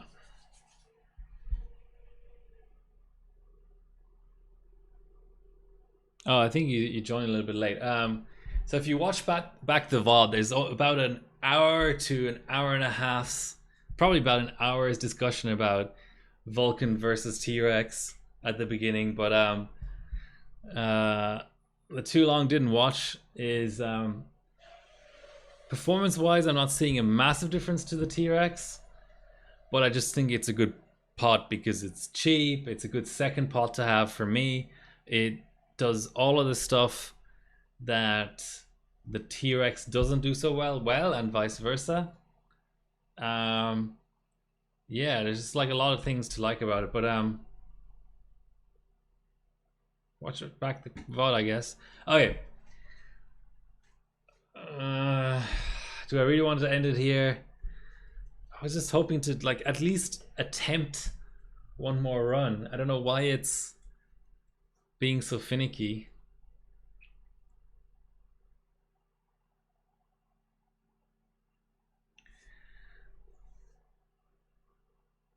Okay. I think on these old platforms sometimes, god damn it. Okay. The other thing I did is I raised the VDIM, so I'm gonna go down one little step on the VDIM. These sticks aren't the best, they're not like D9s or anything, they're 1 gig IC, so I'll go down on that.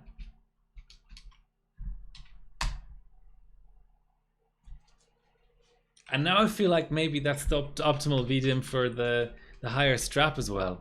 I'm getting greedy again.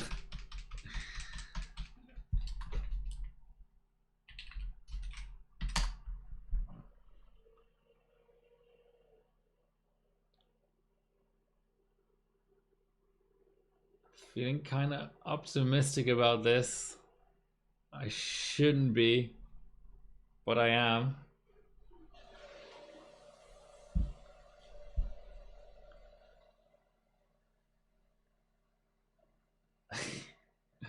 It's close. All right.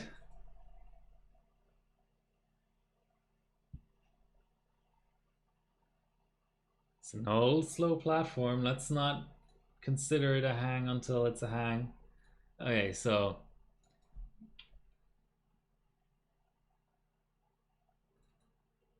let's generate some load because we're so close to the cold bug temp. But I think it's okay. Just about edge it out. Okay, 17.5 is the multi we want.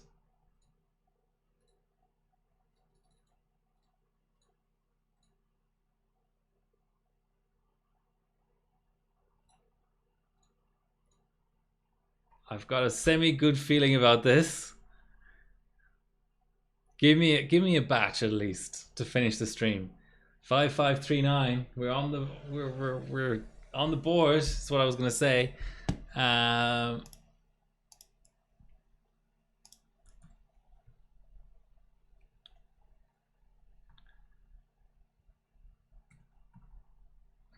So 3.55 at 1066. Okay, this is really good temps actually. I just did he go a little bit low? I don't think so. But I still want to run on the higher strap. I can't believe I'm going in like 10 megahertz increments, but that's the sad reality I've been reduced to. Okay, let's just go 1 B clock. Fuck it, who cares? I've got time. Got nowhere to be.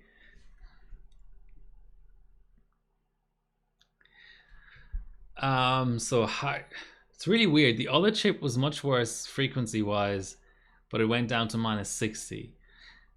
60 as in the cold bug was minus 60. So benchable was more like 50, 55.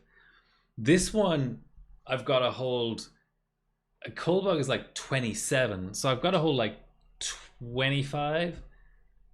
Yeah, probably the T-Rex would have been better for that one specific scenario. But anyway, let's not get too hung up on stuff. This is good hardware. There's no excuses. We can do it. As I'm saying that, I'm just going way too hot. Right, 17.5. Boom. Okay. 33 megahertz. Give me those 33 megahertz, please. Just on the house. I want this pass with 33 megahertz more than the previous pass. 5564.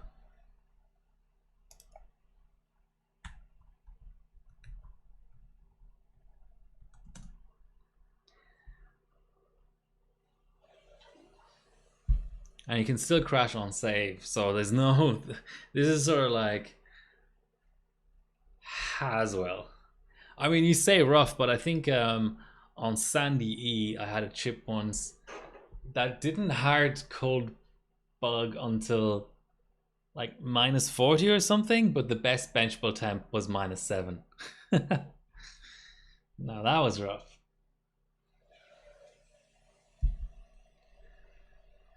Okay, give me a loop 10, because that's good for my notes. 55,486. Okay, it's faster than. Yeah, that's probably a bit too much of a pour. I need to slow down.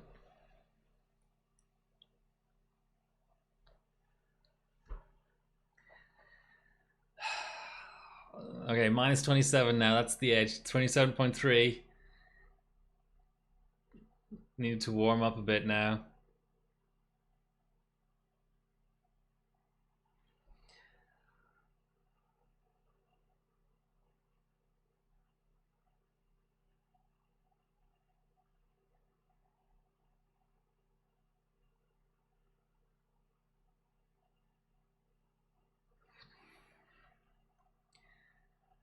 Okay, 51,074.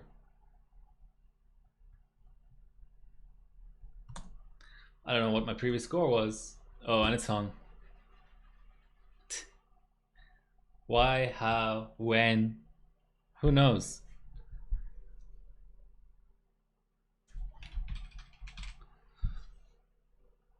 Okay, well, I've got.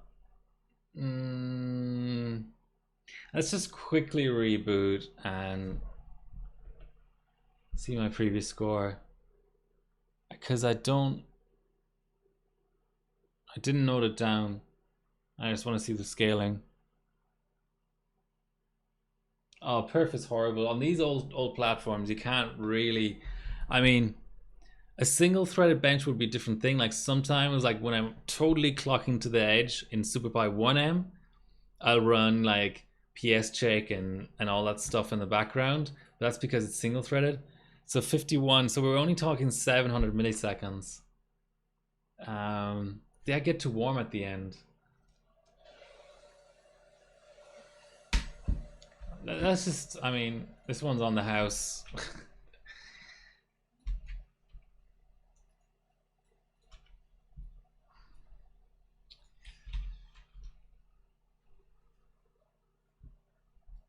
Where's my easy tune? I'm getting greedy. I'll go up one B clock.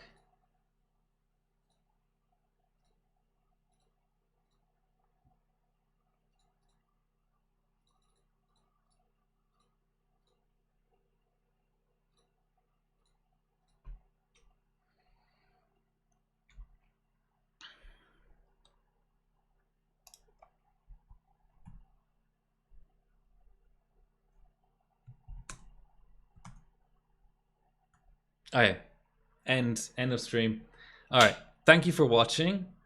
I think in terms of everything but the benching, the stream went really well. I really enjoyed the banter at the beginning of the stream, and I'm loving my pour cam. I'm liking my Vulcan.